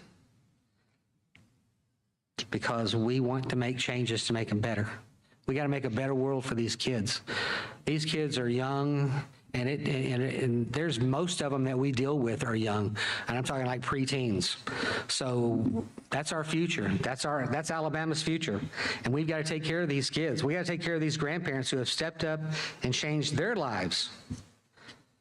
Grandparents get nothing. It's just foster strangers, and that's what we call them, is foster strangers, because we know that when they live with a grandparent or a relative, they do so much better. I mean, the facts are out there. There's no question, you cannot deny that when you are lived and you're raised by a relative, you have so much better results. In our state, for every 1 foster child, 85 are being raised by the grandparents. 1 in 85. In the United States, it's 1 in 19. So you see, we're far above the average. As I said, legal help is probably one of the most sought-after things that we need. Monetary help is what we need. When you have most of the folks that we deal with are living on Social Security of about $16,000, they're living on Social Security, and it costs about $16,000 a year to raise a child. So it just doesn't, it doesn't work out. You know, we can sit here and talk about anything you want to talk about. You know, I could talk about this for days and weeks, but in addition to food, what else do? We do school supplies for about 1,800 kids, and I'm not talking about school supplies just for the start of school in August. They get whatever's on their list for August. They come back in December and get it for the second part. So we do all that. We get everything that's on their list, which is good. Pajamas, we've given out over 1,000 pairs, household goods, clothes, and we've started a program 2 years ago that's grown very fast, and we're very happy with it. It's called our Christmas for Kin. It's my wife's program, and this year we did 300 Christmases, and you know, kids need to, when Christmas morning comes, kids need to open up their presents and get what they want. They don't need to get up and just get a pair of pajamas and a pair of socks. So what we do is my wife teams up with a group of what we call elves, and the elves get with the kids, and the kids tell us what they want, and then we find donors who will go out and buy exactly what's on that list for those children. That's the only way that the donor gets to be a part, is they have to buy exactly what's on that list. And then this year we did 300 kids, and it was just seeing some of the video. It was amazing to see some of their faces as they opened up their presents, or whether it was a bike, or you know, it's one of these things that's just really interesting, because these kids aren't asking for a lot; they're asking just for some of the basics, you know. So that's a lot to it. Hope is what we're asking for. We just need hope. Harper and Kyron is our new way of living. We lost friends who retired and wanted to go and do. Well, our go and do's are therapies, doctors, and sometimes going to school. Our hope is that schools will realize that grandparents are suffering, and these grandchildren that are being raised by their grandchildren need help, and the schools are not prepared for what is going on. The schools are not prepared for the grandparents that are raising their grandchildren. These children are suffering from trauma. They're suffering from mental illness. They're suffering because they're addicted. And the schools cannot handle that. I can tell you from my experience is that in first grade, kindergarten, we had a wonderful experience at our local school. First grade, it was terrible. They turned things around. It was like we didn't exist anymore, basically. And even to the point that we had prescriptions for Kyron's his needs, whether it was ABA therapy or this kind of therapy or that kind of therapy or this appointment or that appointment. And the principal looked at us and said, we cannot excuse him for 6 hours of school a week. So what was our option? We had to pull him out, and we homeschool him. Keith, we'll hold up right there and ask for any questions of the commission. Thank you very much. Thank you very much. We appreciate it. Keep up your great work. Thank you. Thank you. Place of Grace. Hello. How are y'all? Thanks for hanging in there with us. I am I'm going to make this quick, and I'm going to read it from my paper, so I make it less stressful for y'all. My name is Jocelyn Edmonds, and I'm the founder and director of the Place of Grace. And we want to thank you for giving us the opportunity to share 10 minutes with y'all about the Place of Grace. This is my husband, Greg Edmonds, and he is the president over the board of directors. The Place of Grace is a 501c3 nonprofit organization that assists women in addiction. The mission at the Place of Grace is to impact lives with the love of Christ, and to instill life skills that will help women recover from addiction and become productive citizens in society. I had surgery to remove cancerous cells, and I was prescribed my first opioid prescription. 5 surgeries later and many prescriptions later, I was completely addicted to opioids. For the next 5 years, the addiction ultimately destroyed my life. I had gone from taking pills to shooting up 16 times a day. I was a mother of 2, and I was destroying their lives as well. I had no job, I was a liar, I was a thief, and I was in and out of jail multiple times. On November 5th of 2012, after seeing my photo on the Franklin County's most wanted list, I was sick and tired of being sick and tired. I turned myself in that day and spent many months behind bars. After that, I completed a 9-month addiction recovery program, and I graduated in August of 2013. And this is where the Place of Grace began. The Place of Grace started with me, a cell phone, and my car. Women were reaching out for help day and night. I started driving women to the Love Lady Center located in Birmingham, Alabama. I used my own money to pay the intake fees, the travel expenses, and any other needs that the ladies had. The need became so great that I worked 3 jobs, 70 hours a week, weekly. I was so passionate about helping these women because I had been right where they were at. God began giving me a vision for our rural region. Larger cities such as Huntsville and Birmingham had multiple resources within their cities to aid in addiction, but in the rural Northwest Alabama, the resources are very scarce. Because of small populations, rural communities sometimes fall by the wayside when it comes to services. However, the need is still great, and I knew I could not continue doing it on my own. The time had come to involve the community. I started sharing my story and my vision, and the support that followed was very overwhelming. Many individuals, businesses, and churches within our rural communities contribute to the Place of Grace monthly. Our rural region is in the middle of an opioid crisis, as we all know. With the Place of Grace guiding the way, our community is fighting back.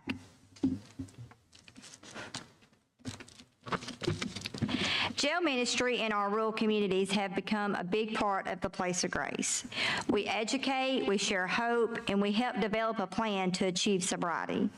I have gained the trust and respect of local law enforcement, parole officers, and judges, and maintain a working, active relationship with every one of them. The Place of Grace combats the drug epidemic in our rural communities through education. Over the years, my husband and I have been able to bring awareness to over 20,000 students during more than 70 visits with our local schools about the harsh realities of drugs. Other preventative methods include education through social media platforms within churches and our jails. Our goal is to triple our educational efforts when we become full-time at the Place of Grace.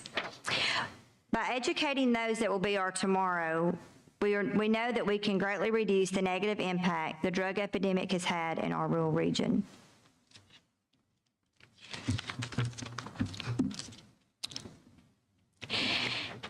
In 2020, the Place of Grace became unintentionally known nationwide. Retired police chief Terrell Potter needed a kidney in order to survive. He had arrested me on 2 of my 16 felonies. God placed it within my heart to give this man a kidney, and I was a perfect match, just as he would have it. Our story was featured on programs such as Dr. Oz, NBC Nightly News, Good Morning America, and The Today Show. We were also featured in magazines such as Guidepost, People, Women's World, and many more.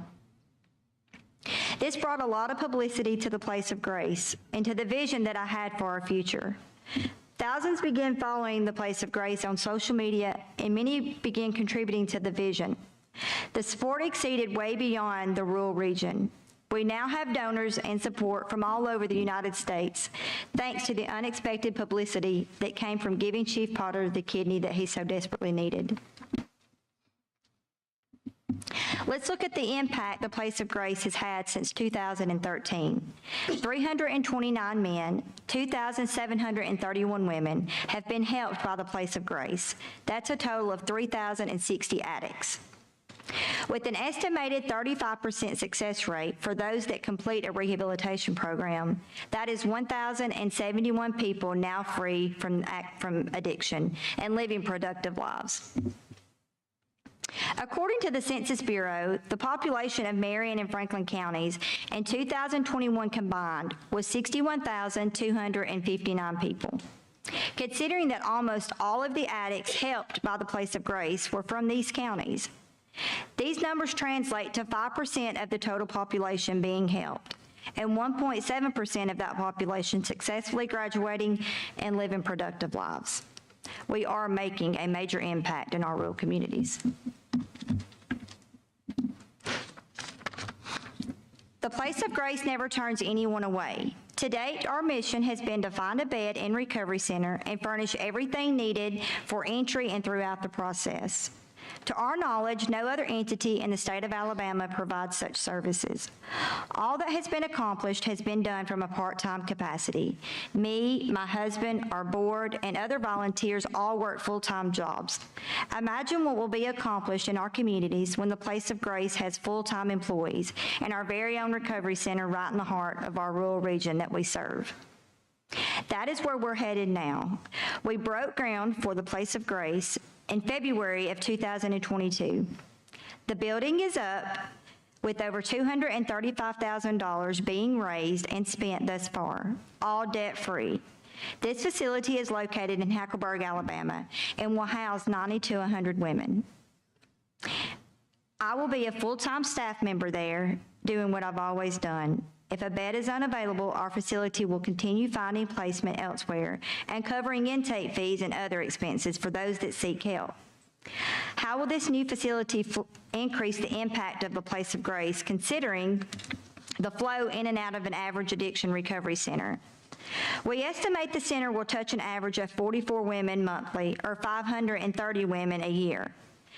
Since we will continue with the services we currently provide and through our joint efforts with law enforcement in our area, we estimate to be able to help an additional 1,140 addicts yearly within our region. That amounts to a total of 139 individuals monthly, 1,670 yearly that will be helped by the Place of Grace once the building is complete and fully operational. Our goal for 2024 is to have complete funding for the remaining construction of our facility and to remain debt-free. We also have a goal to have the first year's operating budget in the bank when we open the doors. We plan to have the facility complete by July of 24 and begin admitting residents by August of 24. The Place of Grace will connect with other efforts within our region to combat addiction, such as the Mercy Project through Hackleburg Police Department. That project has helped 776 people within the last 6 years. By having a full-time status and facility to work from, all of the community efforts can be joined together to make an even bigger impact than we already have made. The 10-year impact of the Place of Grace combined with Hackleburg Police Department has approximately 3,800 people. We estimate that in the next 10 years could triple that number once the building is completed in operation.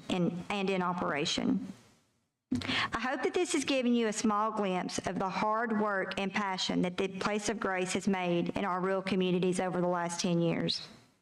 Today, I humbly ask for your help, which would allow the Place of Grace to make an even bigger impact in rural Northwest Alabama. And thank you for your time.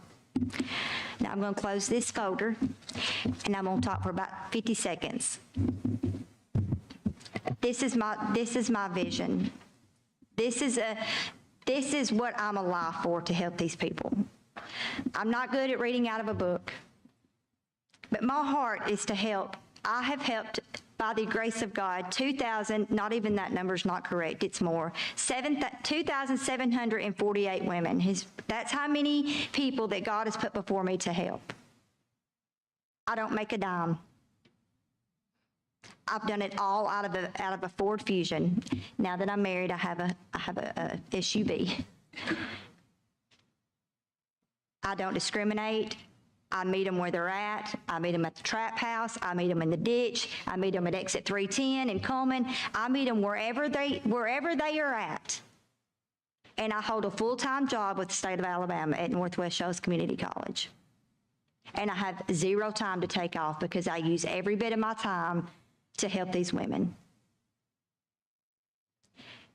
I need help. I need y'all to believe in the place of grace.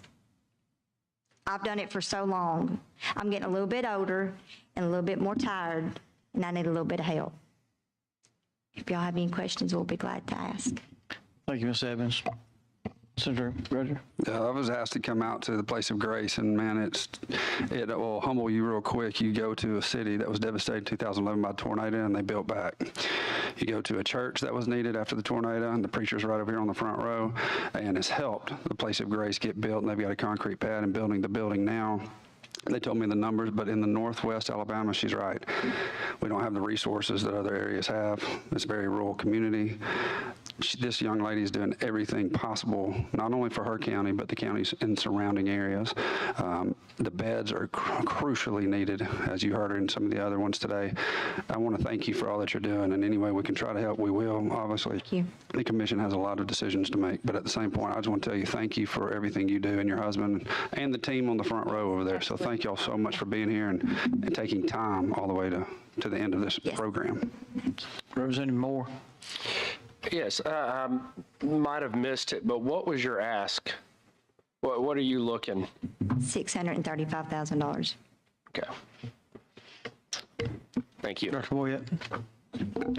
I didn't know you were going to be here today. I think it's interesting that you're literally about 5 miles down the road from my home and where I live and practice. So I was aware of your organization, but not aware of this impact and the scale of it. So thank you for that. I want to thank you for what you're doing for our community. I think that it bears to point out that you are also from Congressional District, U.S. Congressional District number 4, which is the congressional district that unfortunately was so deeply impacted by reckless and uneducated prescribing of prescription pain pills.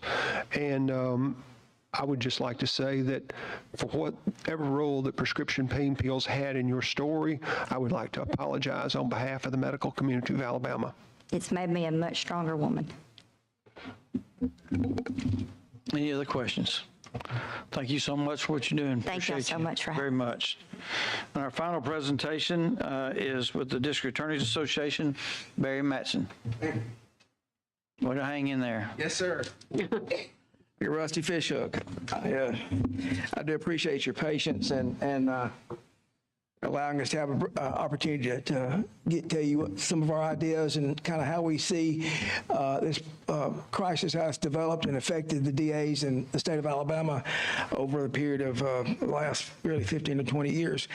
I was getting ready to put some notes together, and I came across a couple of things for resources. And one of the things I have here is the 2024 Alabama Drug Threat Assessment. It's a comprehensive drug threat assessment that's produced every year by law enforcement, and I've worked on this with other groups for years, and it's produced through ALEA, through a grant through HIDA, and it kind of details what the drug threats are in Alabama, and it'll tell you right now that the number one drug that law enforcement sees is meth, but fentanyl is by far the most acute issue we have, and opioid and those addictions are.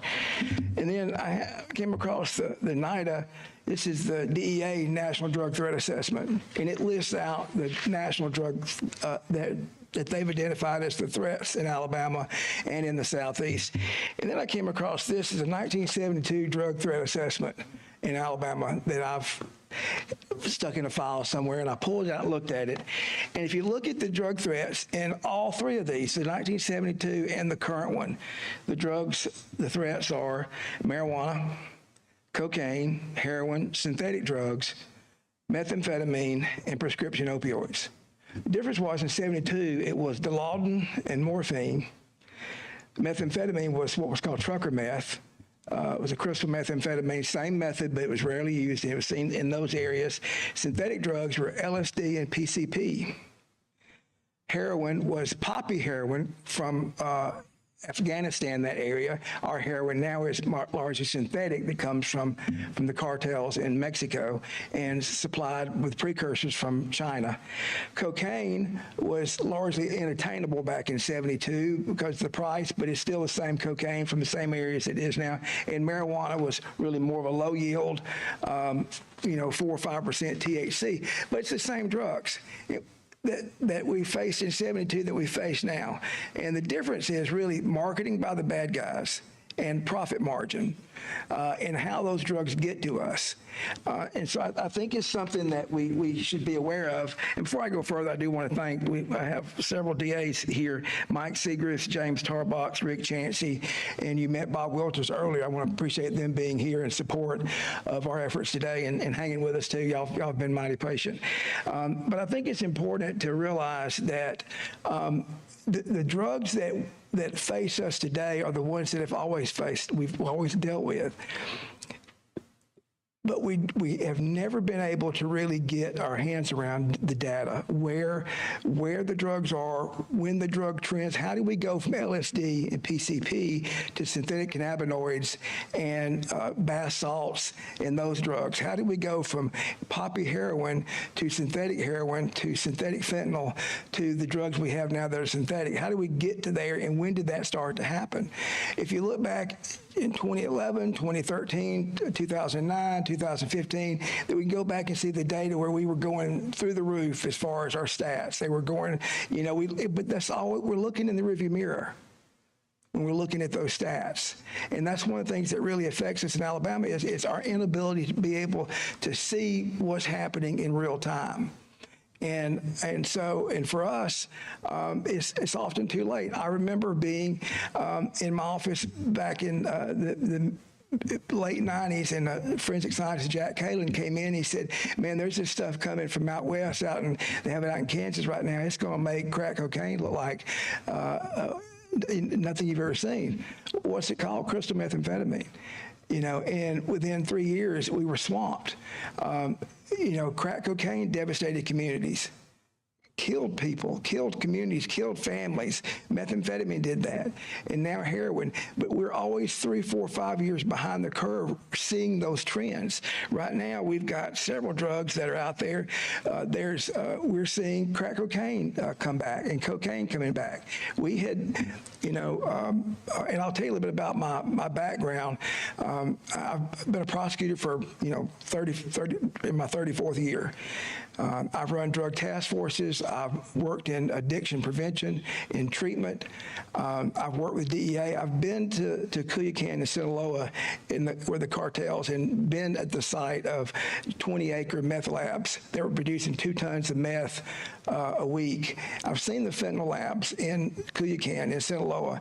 I've taken pictures of the Chinese containers where the precursors shipped from there to Mexico to be put together to come into the United States. I've been debriefed about how the money is laundered. I know how this works, but it's always after the fact. In Alabama, we were just flooded with meth labs. And what are we going to do? Well, we worked, the legislature, this body, put together over a couple different pieces, some really good legislation, and we were able to get ahead and really crushed the meth labs. You still have the one-pot cooks, those guys, but we kind of did away with those on a large scale. But what happened? The cartels took over, and then wound up displacing crack cocaine. So the stimulant on the street drug is methamphetamine and heroin and fentanyl. That's the drugs we have on the street. That's going to change in a year or two. It's going to be synthetic. It's going to be another opioid. It's going to be another synthetic opioid, all from the opioid crisis. The abuse of prescriptions that did this to us, and the people that got addicted on prescription drugs goes back to the beginning, to the list that I told you, that I mentioned earlier. My first day on the job as a prosecutor, and I was one of the witnesses in the lawsuit that brought the settlement here. I was one of the state's expert witnesses. I was deposed for 9 hours by McKesson and Jensen at the AG's office for this lawsuit. And I was fortunate to be one of the witnesses they let loose a little bit, and I got to get a lot off my chest. But one of the things that they wanted to blame or say was that this was caused by, it was always someone else's fault, something else. And so I remember my first day on the job, walking out after I'd been sworn in as an assistant DA and seeing a friend of mine from high school. I hadn't seen him in several years. So, hey, what are you doing? He said, well, I'm walking down to the clerk's office. I'm thinking he's going to get a passport or something. I didn't. I said, well, I'll walk down there with you. And I walked down there, and I knew he was acting kind of sheepish, and I was wondering what was going on. And he said, well, I'm really going to see my probation officer. I said, what? He said, yeah, I got injured on the job. I had back surgery a couple of years ago, and I got addicted to pills, and he started forging prescriptions. Okay, it wasn't heroin or fentanyl at that time. It was prescription. It was hydrocodone. It was Loratabs, those type things. And so my first day, it hit me in the face like a 2x4. And I've seen it my entire career. And I've seen families devastated and communities destroyed, businesses shuttered, churches closed. Every way that addiction can impact a community, I've seen it. Every dollar that your budget spends is impacted by addiction. DHR, forensic sciences, our budget, I've heard in here 80, 90% is drug related. We always say 90 or 95% of the cases that the DAs that we see are drug related. There's roughly 80,000 felonies a year in Alabama, indicted felonies, 250,000 misdemeanors. That's not counting juvenile court, maybe that many in juvenile court. And then that's not counting city court. Drug related in some way, addiction, either getting money to get the drug or acting a fool while you're on the drug, but some way connected to drugs and alcohol, every case. And did you know when we had the first meeting on this opioid lawsuit, I knew what question I was going to be asked. I knew it. How many opioid cases did y'all have last year? You know, I can't tell you. Never could tell you. I can't tell you right now. I can't go to AOC and pull up how many heroin cases there are 2 years ago or last year. Because it's possession of a controlled substance or distribution of a controlled substance, not the drug. We don't catalog that in Alabama. It was very, very difficult in this lawsuit to be able to get the data to be able to say what actual problem was and where it was. We knew Walker County was heavily devastated by the opioid. We knew the numbers and the overdose were high there, but how was it impacting other places? We know that coroner data and death certificates is a place we do very poor in getting it because a lot of times coroners are local. They work in a funeral home locally. They don't want to embarrass the family, so they'll put, because when you overdose, you die of a heart attack. So they'll put heart attack on the death certificate. So we have very insufficient overdose death data in Alabama because of that. So it is very difficult to get data. There are grants that I can apply for the DAs and anybody, law enforcement, Leah can, to fight opioids and those type drugs, but we can't answer the question, how many cases do we have? And oh, by the way, if we give you this money, how are you going to tell me you fixed the problem? Because I can't tell you we decreased our cases. I can't do that. So one of the things that we really want to do, the DAs really would like to do in this instance, is to collect that and to correct that. Last several years, we've worked really hard, and you and the legislature worked really hard on asset forfeiture. And that was an area that the information was there, it was in all the case files, but we didn't have it in a place where you could pull it and report it and say, here's what law enforcement has done, here's how the process worked, here's what was seized. So you know as policymakers what asset forfeiture does and is. All right, we did that. We fixed that. And that collection point is with the DAs. The DAs, because there's so many law enforcement agencies, small two-man departments, larger sheriff's departments, large police departments, that was going to be a real heavy lift. So the DA said, look, we'll do it. Because every forfeiture, they have to come to us and us decide if we're going to file it. So when we file it, we'll enter that information in the database. And if it's, as the case has changed, we'll do that as well. So we changed that. And so, and we collect that data. And that is, whether you're talking to libertarian groups and conservative groups or left-leaning groups, it was a huge thing and a big thing that Alabama does in collecting that data. And the DAs were willing to do that. On the front of collecting the drug use data, they are willing to do this. And it's going to be extra work, but not just possession and distribution, but in the domestic violence case, in the theft case, what was the drug in the car? Because if 95% of our cases we think are drug related, and then I have here, you'll see, that's the drug threat assessment that shows what the division of the drugs by law enforcement, and then by treatment. There's some mental health data in there too that they include, which is very helpful. But if you look, let's see, I think it's right.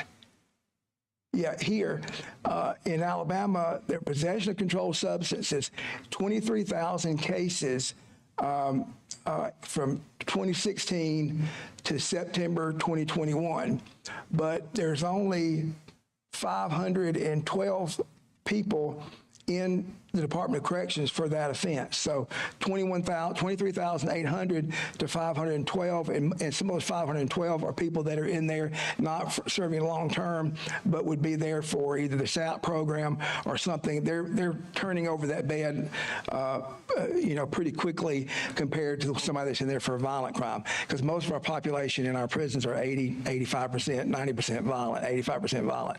So, we see we've got the possession of controlled substance, but if you look at who's in prison, theft of property, burglary third, theft second, theft third, theft second, receiving stolen property, rape, burglary, assault, receiving stolen property, robbery to second, robbery third, robbery first, sodomy, assault, murder, burglary, all the burglaries. We don't know what drugs are connected to those. And so what we are wanting to do is to, with our existing case management systems, be able to collect that data to show these trends in drug use in Alabama, because currently we can't answer that question. And it was a huge lift in this opioid suit for us to be able to answer that question. We had to do it anecdotally. We had to do it with extrapolate data, because if you look at the drug threat assessment that I held up earlier, this one here, the state, really only about 40 law enforcement agencies report and their crime data. A handful of sheriff's offices, police departments, LEA does, and DOC does. And so what you wind up having is law enforcement that is in need of federal grants will report their data because they have to report data to get the grant. And a lot of times you'll have departments not report data for whatever reason, but not report their data federally. And so I think, rather than forcing the mandate down on all the departments, we're willing to do that as cases come in. When we get calls for search warrants, when we input our case in our databases, we want to be able to include that so we can answer the question for policymakers, for grants, for everything else going forward. And you've heard some incredible programs here. The last one being as beautiful as it could be said, and we've heard some great programs here. But you're part of the mandate for the settlement that you've got to consider is how do you tell if these programs work or not? And I believe that if data is the answer, and if you have a small town Alabama and you've got a program working there, and then in a 2 or 3 year period, we can show that, the numbers are down or numbers are up. One of the things that we have right now is with drug trends, I mentioned earlier crack cocaine, and cocaine's coming back. We haven't had it in several years. I thought I'd never say those words, but meth has been the drug of choice. Cocaine is back. It's coming back, we're hearing. There's the largest bust in the history of South America in Bolivia just a few months ago. But we're seeing overdose deaths with cocaine. You never saw that. It's a stimulant. You didn't really see like you do with fentanyl and with heroin. But cocaine, there is an additive that we're seeing, and nationally we're seeing deaths related to cocaine use, which we really haven't seen before. Xylazine is the animal tranquilizer that we're hearing about that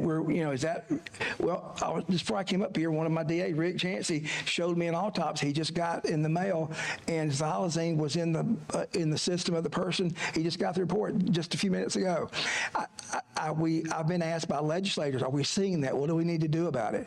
I'll tell you a great example about where we are. In 2016, fentanyl, we didn't have a fentanyl trafficking statute at all. We had possession, so if you had a thimble of fentanyl or dump truck load, it was a Class D felony. And so we wanted to get one passed in 2016. The legislature was apprehensive because, well, we don't want to lock people up. We didn't know of fentanyl. They didn't. What do we know about fentanyl? Is it big here in Alabama? I had been to Quantico. Angelo De La Mena, who many of you know, who runs Forensic Sciences, is a national expert and a treasurer for our state. We were all, we knew it was on us, and but we didn't have. I couldn't say here's how many cases. He had to do a deep dive into his tox reports and autopsies to be able to show a trend in deaths in 2000. I think it was 15 and 16.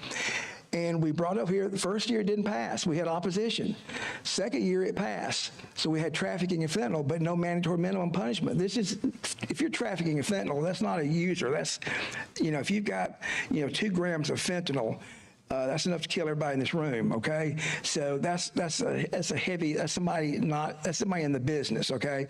And so we weren't able to get the mandatory minimums added to it, like every other trafficking statute has. Last year, the tsunami of fentanyl, people knew, everybody was comfortable, and we were able to add that. We had the data really in 2016 to show the numbers and show how many fentanyl cases that we had in police departments and arrests.